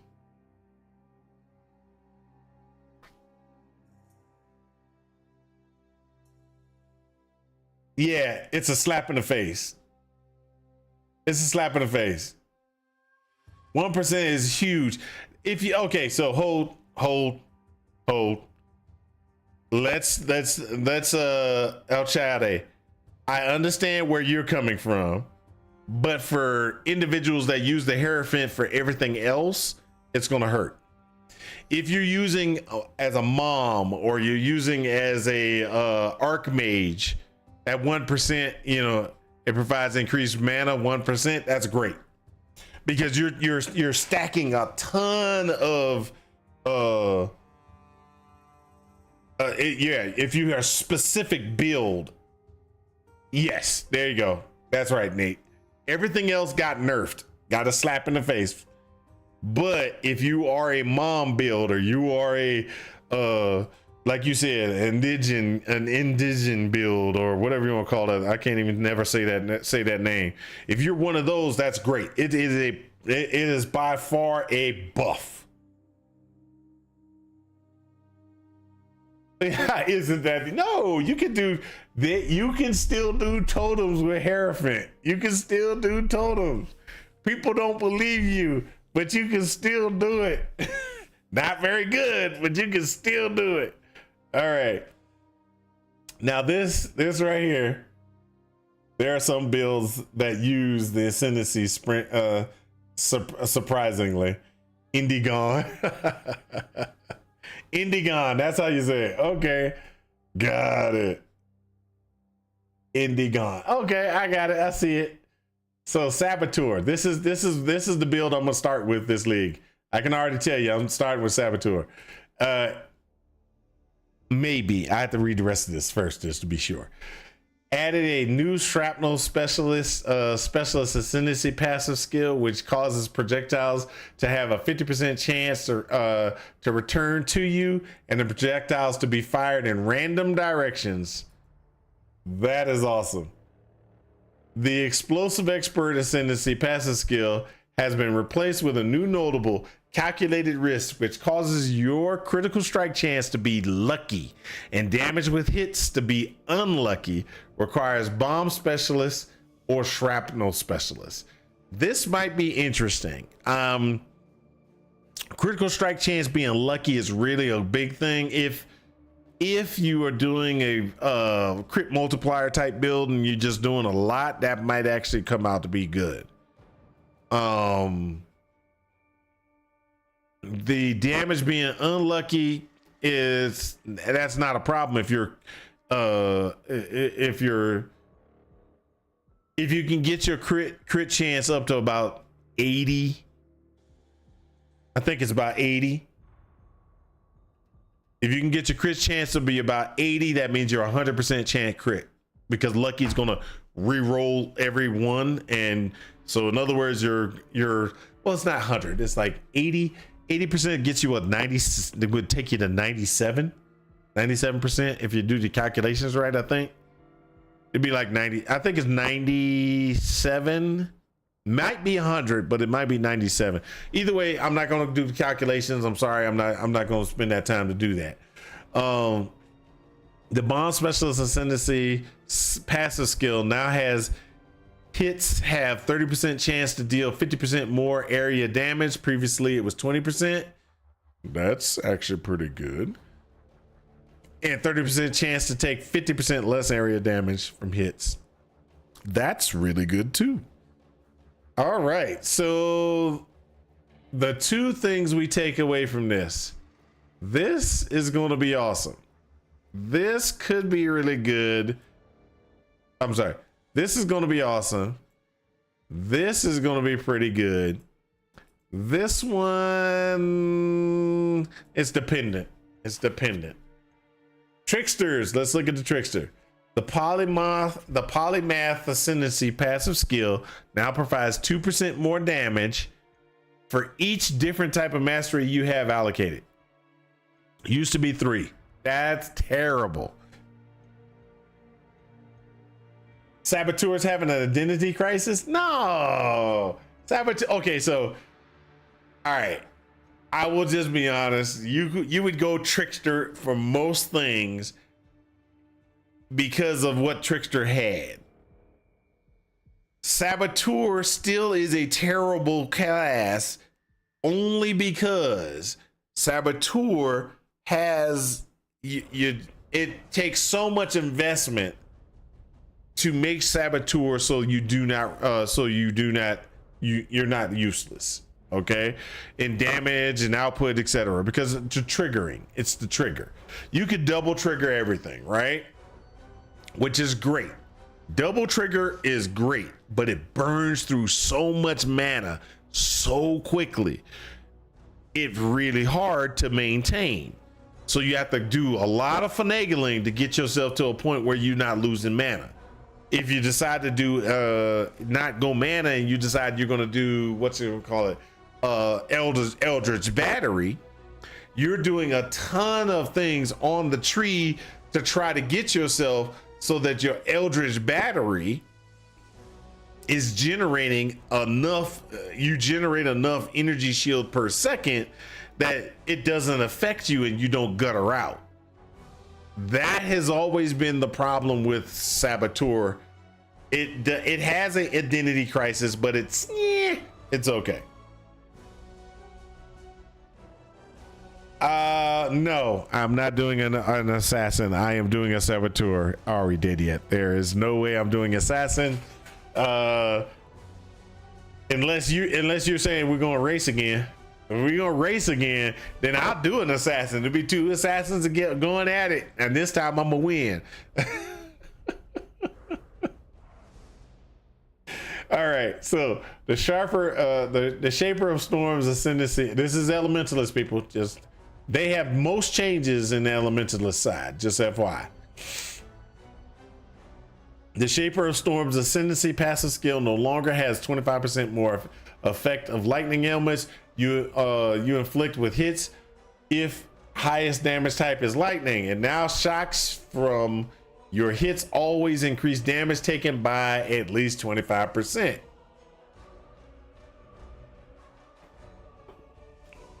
The Shaper of Winter Ascendancy passive skill no longer has 50% more effective cold elements you inflict with hits, for which the highest damage type is cold. Chills from your hits always reduce action speed by at least 15%, or your chills can reduce action speed by up to a maximum of 40%.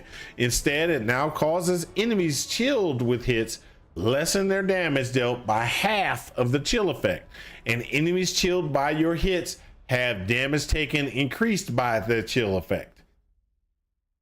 This could be really good.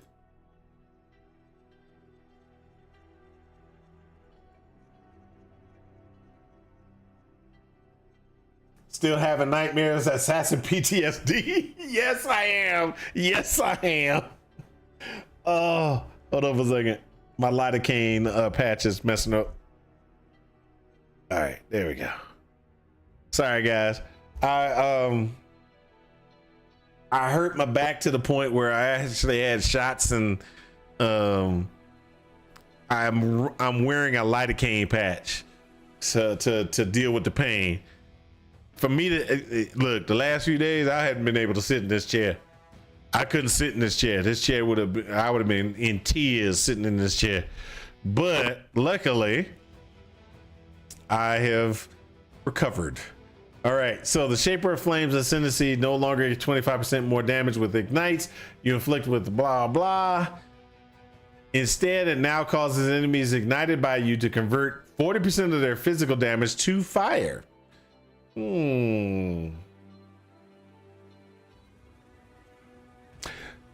So in other words, this could be pretty interesting,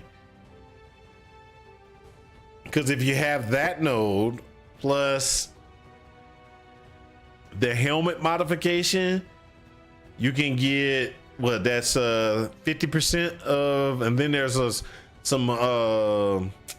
I think there's a unique that could actually get you even more, so you can pretty much get almost all incoming to be fire damage. That actually could be interesting. Yeah, they made some pretty nice moves on Elementalist. +2 maximum number of summoned golems, previously +1, and grand summoned golems are immune to them. Oh, the Liege of the Primordial Ascendancy passive.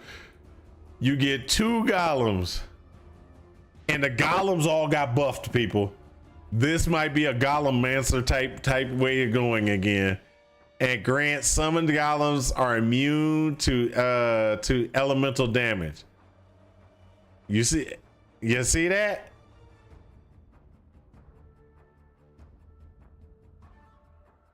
You see that? This right here might bring Golemmancers back to the. Gallimancer might be back to the forefront. You get two golems. They buffed all the golems, and they're automatically immune to elemental damage. So they only can take physical damage shots. And then if you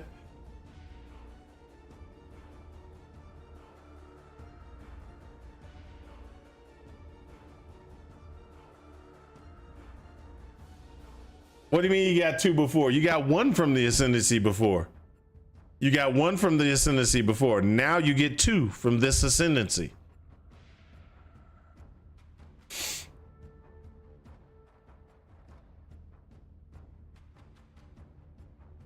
Oh, okay. So yeah, you could get, but what I'm saying is you can get the 2 points from here.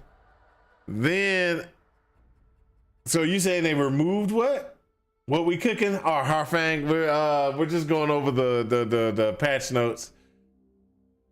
What I'm saying is you can get an extra element, an extra one unless they remove something that I don't see. The Elemental Ascendancy has replaced with a new notable Bringer Ruin, which grants 60% increased mana renovation on Herald skills and increased Herald buff. No longer does Liege of the Primordial.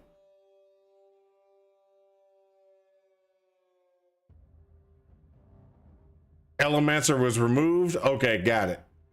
So this one also gave +1 is what you're saying. This one gave +1 and this gave +1 initially. So they removed the +1 from this and put it into this. Okay.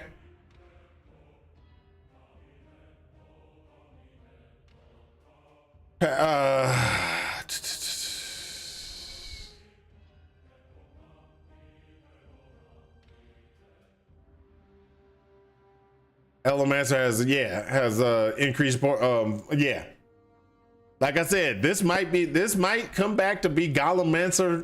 Gallimancer might be a thing now because the golems have gotten such a big boost. Since they got such a big boost, it might be a viable thing to play. The chance to treat enemy monster resistance values is inverted. Okay, yep. The Leech passive mastery that previously provided 10% of Leech's instance now has 5. Oh, that kind of sucks. I like the 10% because I was thinking with that one increase of the Leech up top, you could get up to 40. You can get 50% almost Leech in instant, or up to 40% easily. Now it's gonna be a little bit harder. Yeah, I'm not even looking at links. I don't ever do links. New mastery that provides 25% increased mana reservation efficiency and skills supported by ooh, look at that. Look at that. Spellslinger's active. Spellslinger is active.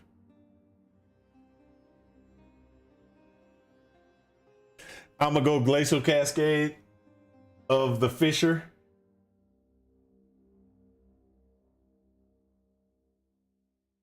Yeah. Think about this, dude. I mean, hey, you got the Spellslinger modification. Then you can use the mastery to get another 25% of efficiency for Spellslinger. Oh, it's back, dude. It's back. There are additional passive tree changes related to casters and cold damage that they're still working on. Uh-oh. All right. Bitter Point. We already knew about this one. This is going to be Bitter Bind Point. We already knew about this one. That's going to be good.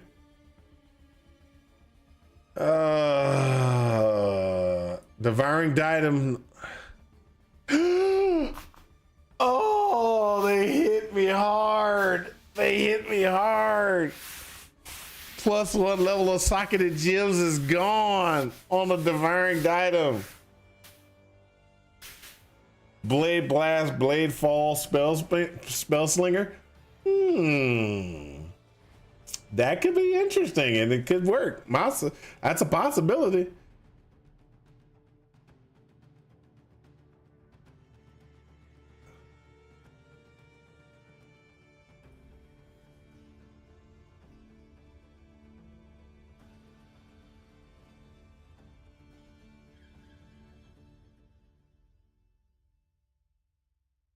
Okay.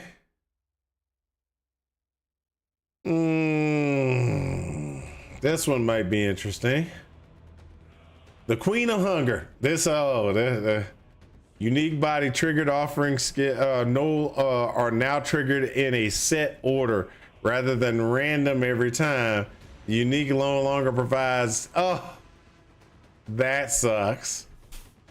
That kind of sucks. I like the Queen of Hunger.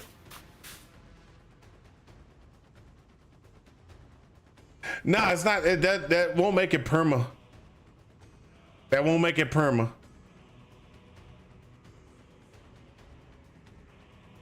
No. What it's saying is it's a set or in a set order. That means 1, then 1, then 1, then go back to the beginning and go up.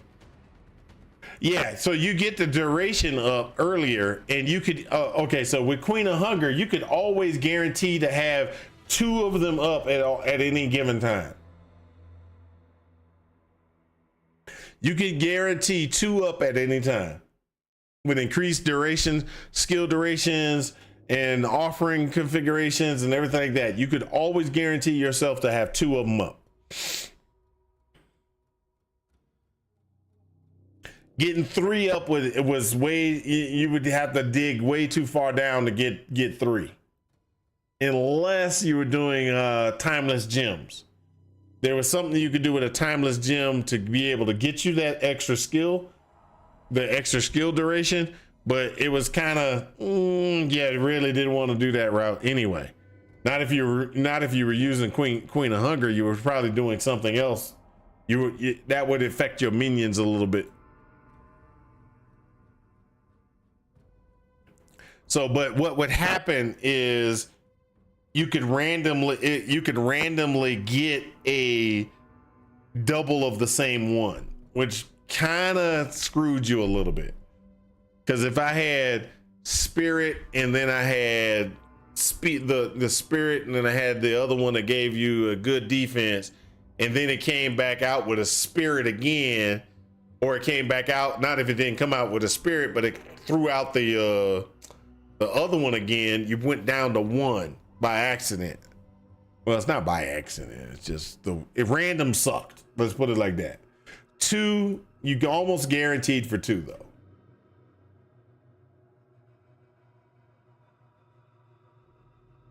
Yeah, you're right. You're right, Nate. It was like having 3 times, and 3 times, and that was where you had the problem.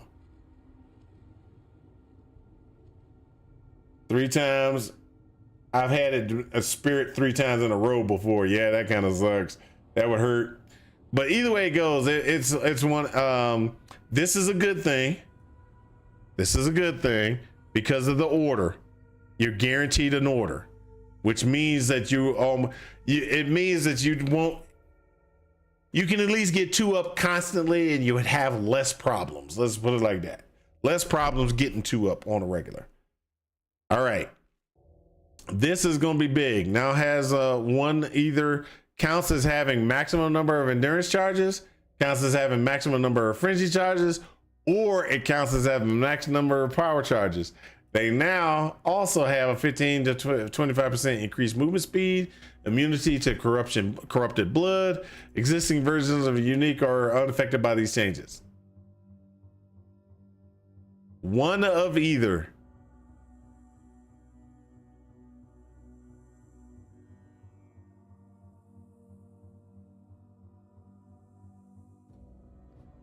All right, so item changes. changes. Not really worried about the item changes, divination card changes. Hold up. Okay. This one's actually pretty cool.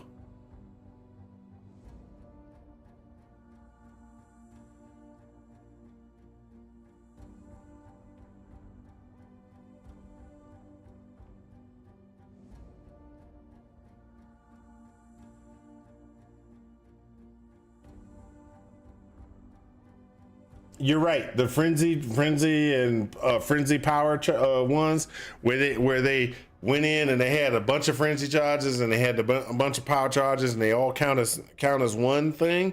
That was a kind of a cheap thing, kind of cheap way of getting maximum. That was kind of terrible. I don't care about Ruthless. Don't care about that. Oh, hold up. Let's see what we got. Okay, so this is gonna be.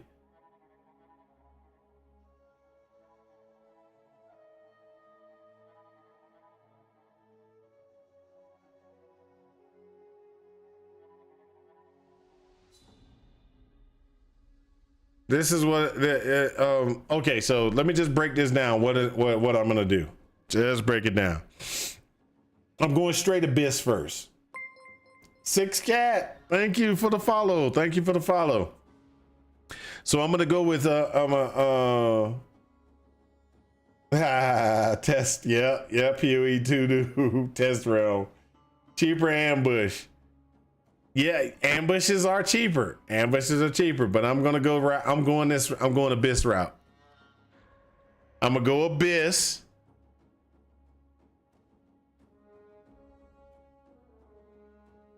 What league do you rock? You bet.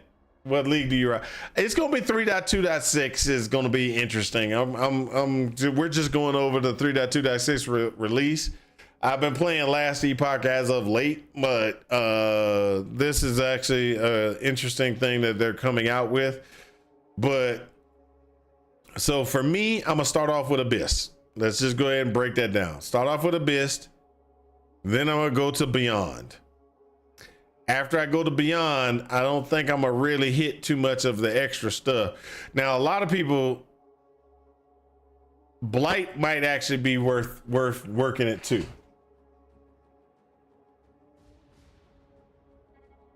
You think El Shade, you're gonna Anarchy is busted? Jeez.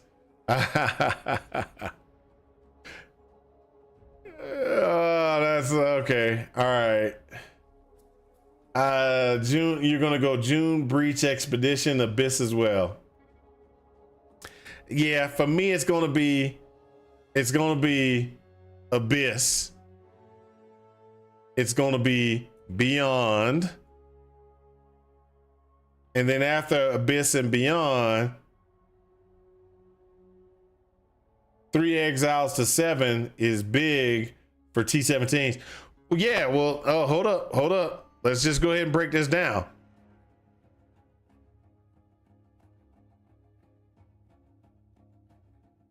This, if they didn't screw up the map, the Atlas tree. If you did not screw up the Atlas tree, that is actually pretty good. Oh, why do I like Beyond 6? I like Beyond because did I say Beyond? Betrayal is what I was looking for. Sorry, where's my Betrayal? I said Beyond. I'm stupid. I'm thinking Betrayal. I'm thinking Betrayal, which doesn't show up in the tree. It show up in this anymore. Okay, so I go Abyss because Abyss is awesome.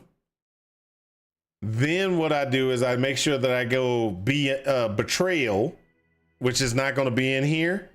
So this will allow me to get a lot of stuff on the ground, or a lot of stuff coming out. Good experience and everything like that. You can juice up what you got.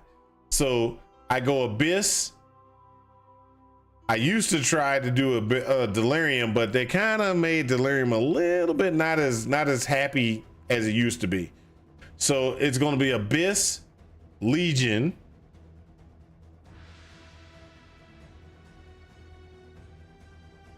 and Betrayal.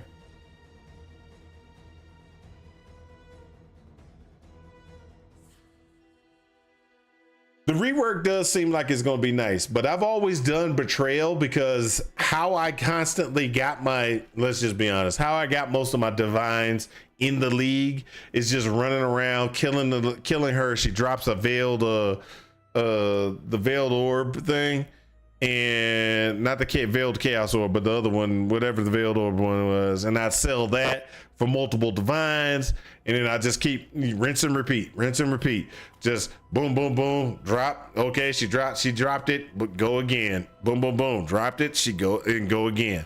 That's the reason why I would do that. Now, the rework might make it even better. Because at the top of the thing, there's the one thing where you get double the what you want to call it, double the every time you clear a map, you get more betrayal. It's on the top right hand side. And so when you're running through maps on a regular basis, you're getting more betrayal, then bam, she comes up again and you kill her. Then it's just everything you do. And I would do it totally different than a lot of other people would. What I would do is I would just, whatever gave me the most influence was all I was doing. Give me the influence as much as possible and just betrayal juice it. And then bam, bam, bam.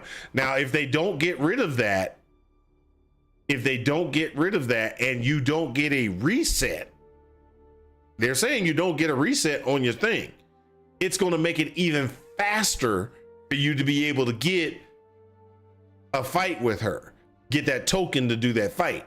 And so if you can get that, if you can just boom, boom, boom and get the token, boom, boom, boom, get the token, boom, boom, boom, get the token, and just run that up, because it seems like you're going to be able to get the token and you don't reset. So you just do everything you can get for influence, grab as many tokens as you can get, man. And then don't forget, we have that new map thing that puts the tokens over on the maps on the left hand side.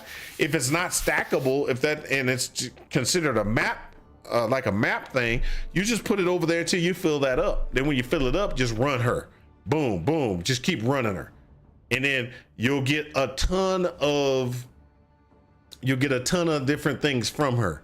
Now, early on in the league, Devouring Diadem used to be a pretty good money maker, and because nobody's doing betrayal, it's a money maker. You lose over time. Okay, so you would lose over time.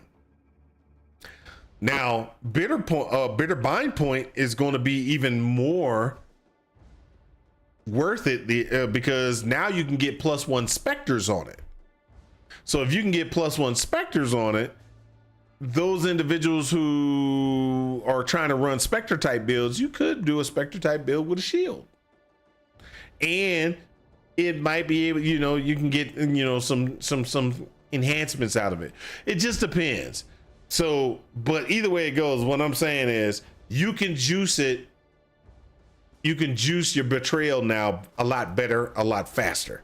So you should be able to hammer out, which could drive the prices of veiled orbs down, because now people are going to be able to just slam through it and get more veiled orbs. Because you could, I mean, what was the height of veiled orb pricing back in the last league? Hold up. See if I can come on, there we go. What was veiled orbs? PoE Ninja, I think it's this one, right? And you would be able to do veiled orbs, I think it was.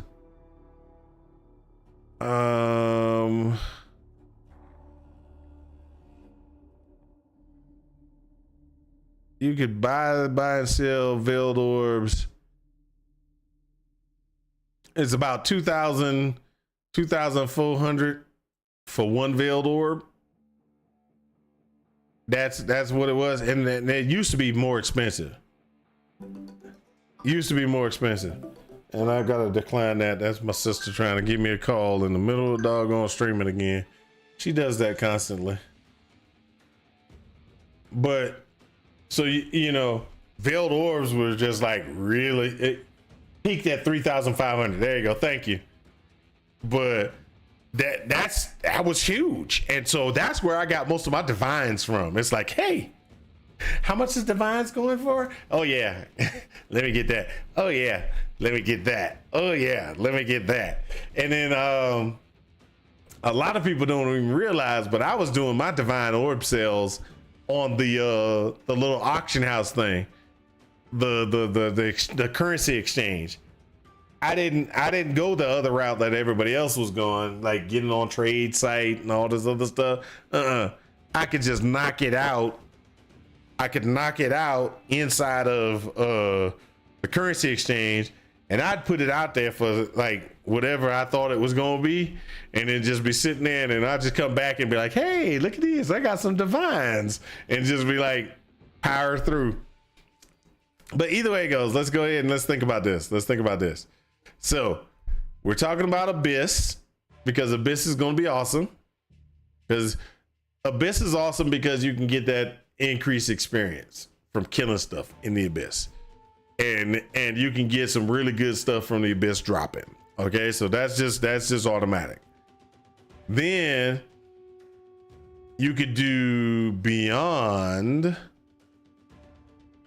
but not that big on Beyond. I would do Abyss. Sorry, Abyss.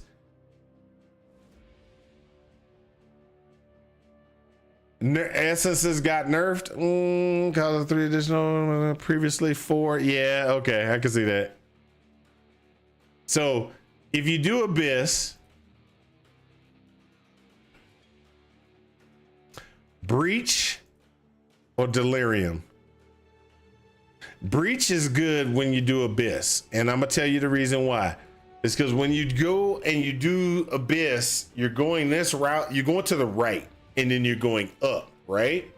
So if you're going to the right and you're going up, you can get a lot of the breach things on your way.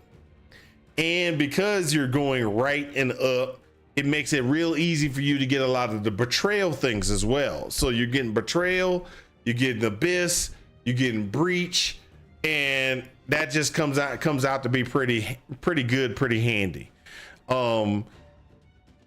So, and then if you go and if you throw a breach, that's pretty much how I would go at the beginning of the league.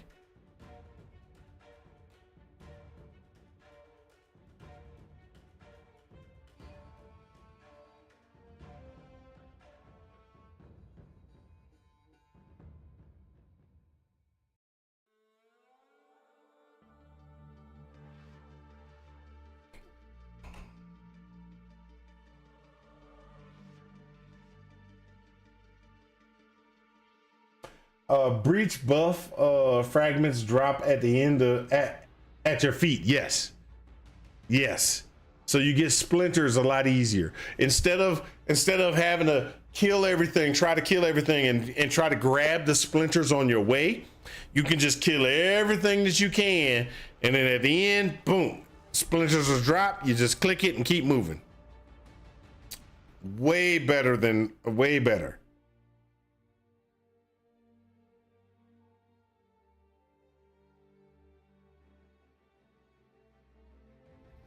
It's way better. So let's see here. We can go back to the video. I can go back to the video. Hold up.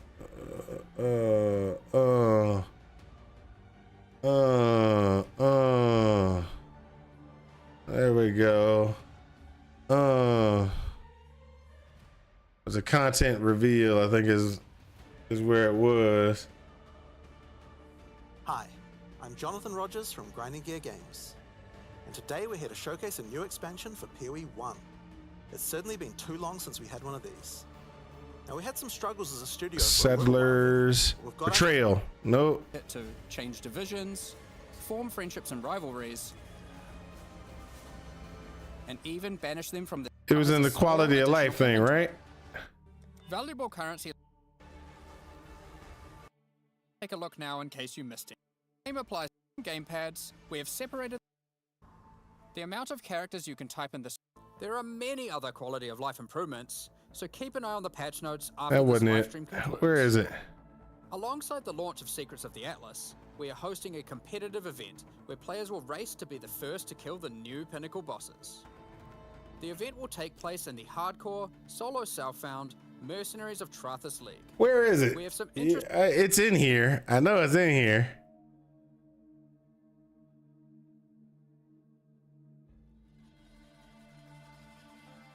I know it's not under the Betrayal revamp, but they talked about it in Breach. Was it in the core? Was it in the gold section? Gold decor? No, that wasn't it.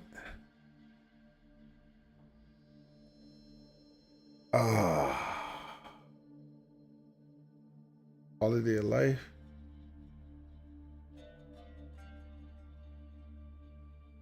Let's look at the quality of life. It's probably a quality of life thing. A lot of these have already been posted. You found it? But let's take.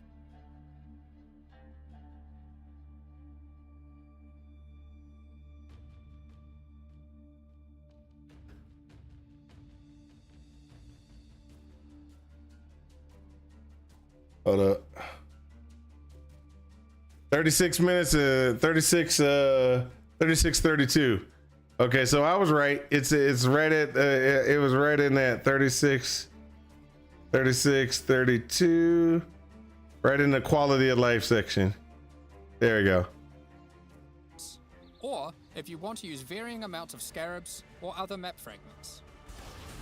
During breach encounters, all the splinters will be automatically collected and dropped at the end of the breach. There you go. All of them will be dropped at the end of the breach, which makes it a lot easier for you to just be running through a map and just blasting through stuff. All right, guys. All right. Ooh, I'm sorry to say it. I gotta go ahead and lay down. My back is killing me. My back is killing me.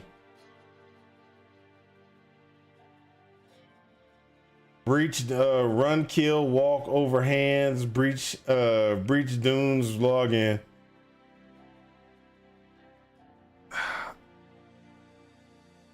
Breach dunes login? What do you mean by that? What's dunes? I know breach, but I don't know the dune. What do you mean by dunes login? Dunes map. Oh, okay. Yeah. Dunes map is really good for breaches.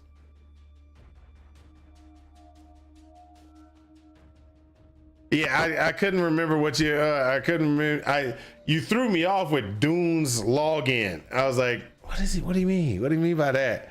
I understand. Dunes is great for breaches.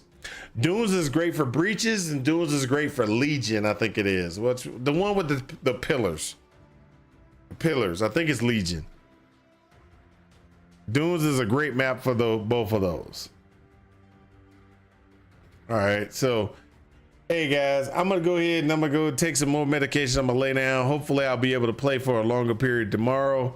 I do want to go over, just kind of go over what I'm planning on doing. I know that I know it's stupid to build my character now because everything's gonna change by the time it comes out, but at least I can have a thought process of what I plan on doing. So my thought process is going to be Cyclone. It's going to be a Cyclone Saboteur. And the reason it's going to be a Cyclone Saboteur is I think I can get a good Cyclone Saboteur build together. And if I can get that Cyclone Saboteur build together, I think it'll be real. It could be real nice. And what I mean by getting spoiler, hold up, spoiler. What's this one?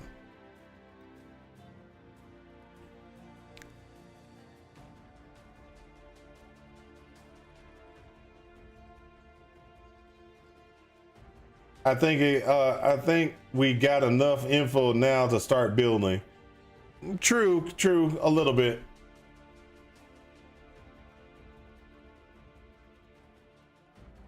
So much cool stuff. Well, I can agree with that. It's gonna be pretty interesting to see exactly how and what we can do long term. Hey, that's Nate said hello. Hey, how's it going, Nate? You said hello on YouTube and then you came over most likely if you're Nate Limit. Sorry about that. I just saw my YouTube chat is like really small. Sorry, really small. The other chat large. But either way it goes, what I was saying was, God damn, oh. I'm running out of medication is what's going on. Even with the lidocaine thing on the back, the lady told me to make sure I take my other meds and everything. So, what was I saying? Oh, I think I can get and build some stuff, and I have an idea of what I want to do. The question is, will it function well? I'm not sure, but oh, I pulled my back. Somehow pulled my back. I actually had to go to the doctor today. I went to the doctor office first. Before I got to work. I went to the doctor's office. They gave me a shot in my back, or they gave me a shot. And then after they gave me a shot, they gave me lidocaine patches. They gave me, what you want to call it? They gave me lidocaine patches. They gave me prescription for some other medication to try to deal with the pain. Then she told me, yeah, because I had to go to urgent care. Then she told me I need to make an appointment with my main doctor so that we can get x-rays and some other stuff done and everything. So I had to put that in. And so that's where I'm at right now.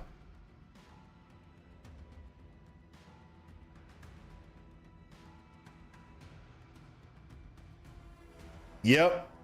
No matter how I sit, stand, it all hurts. Now, I couldn't sit for a while. I couldn't even sit like right now. I'm able to sit here and I'm not wincing in pain too much. But for a while, I couldn't even sit in this chair. I mean, it was so bad. It was so bad. I could not sit. And see, my wife is the one who told me to go to the doctor. So I was actually not going to the doctor. I sat there for the last week and a half. Not going to the doctor, taking ibuprofen, Tylenol, doing all this stuff to try to survive. And my wife was like, you need to go to the doctor. And I was like, oh. So I went to the doc to try to find out what's going on. And the doc was like, here, let me just give you some medication and a shot. And you need to go talk to your real doc and get some x-rays and stuff. That's what they did. That was my morning. That was my morning. And then after that, I worked all afternoon. I got off at about 5 something. And then after I got off at 5 something, I went and took a shower and everything like that.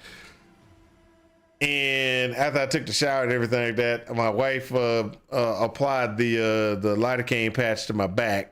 And so now I have a lidocaine patch laying on my back, and that's going to be going from tonight till tomorrow morning.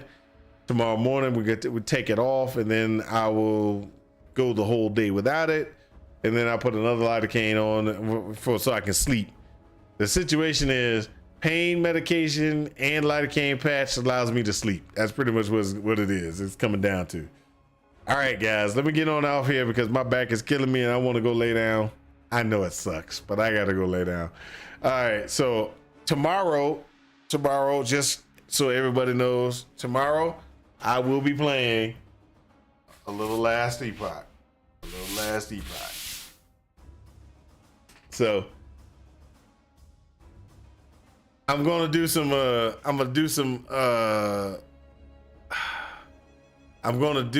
build work tomorrow, and then I'm also going to play Last Epoch to get myself I still gotta try to get myself up to the maximum level in Last Epoch on hardcore solo self-found. All right, guys, thank you for watching. Thanks for understanding. And I hope to see y'all tomorrow. And I hope this has helped you in your quest for ultimate power.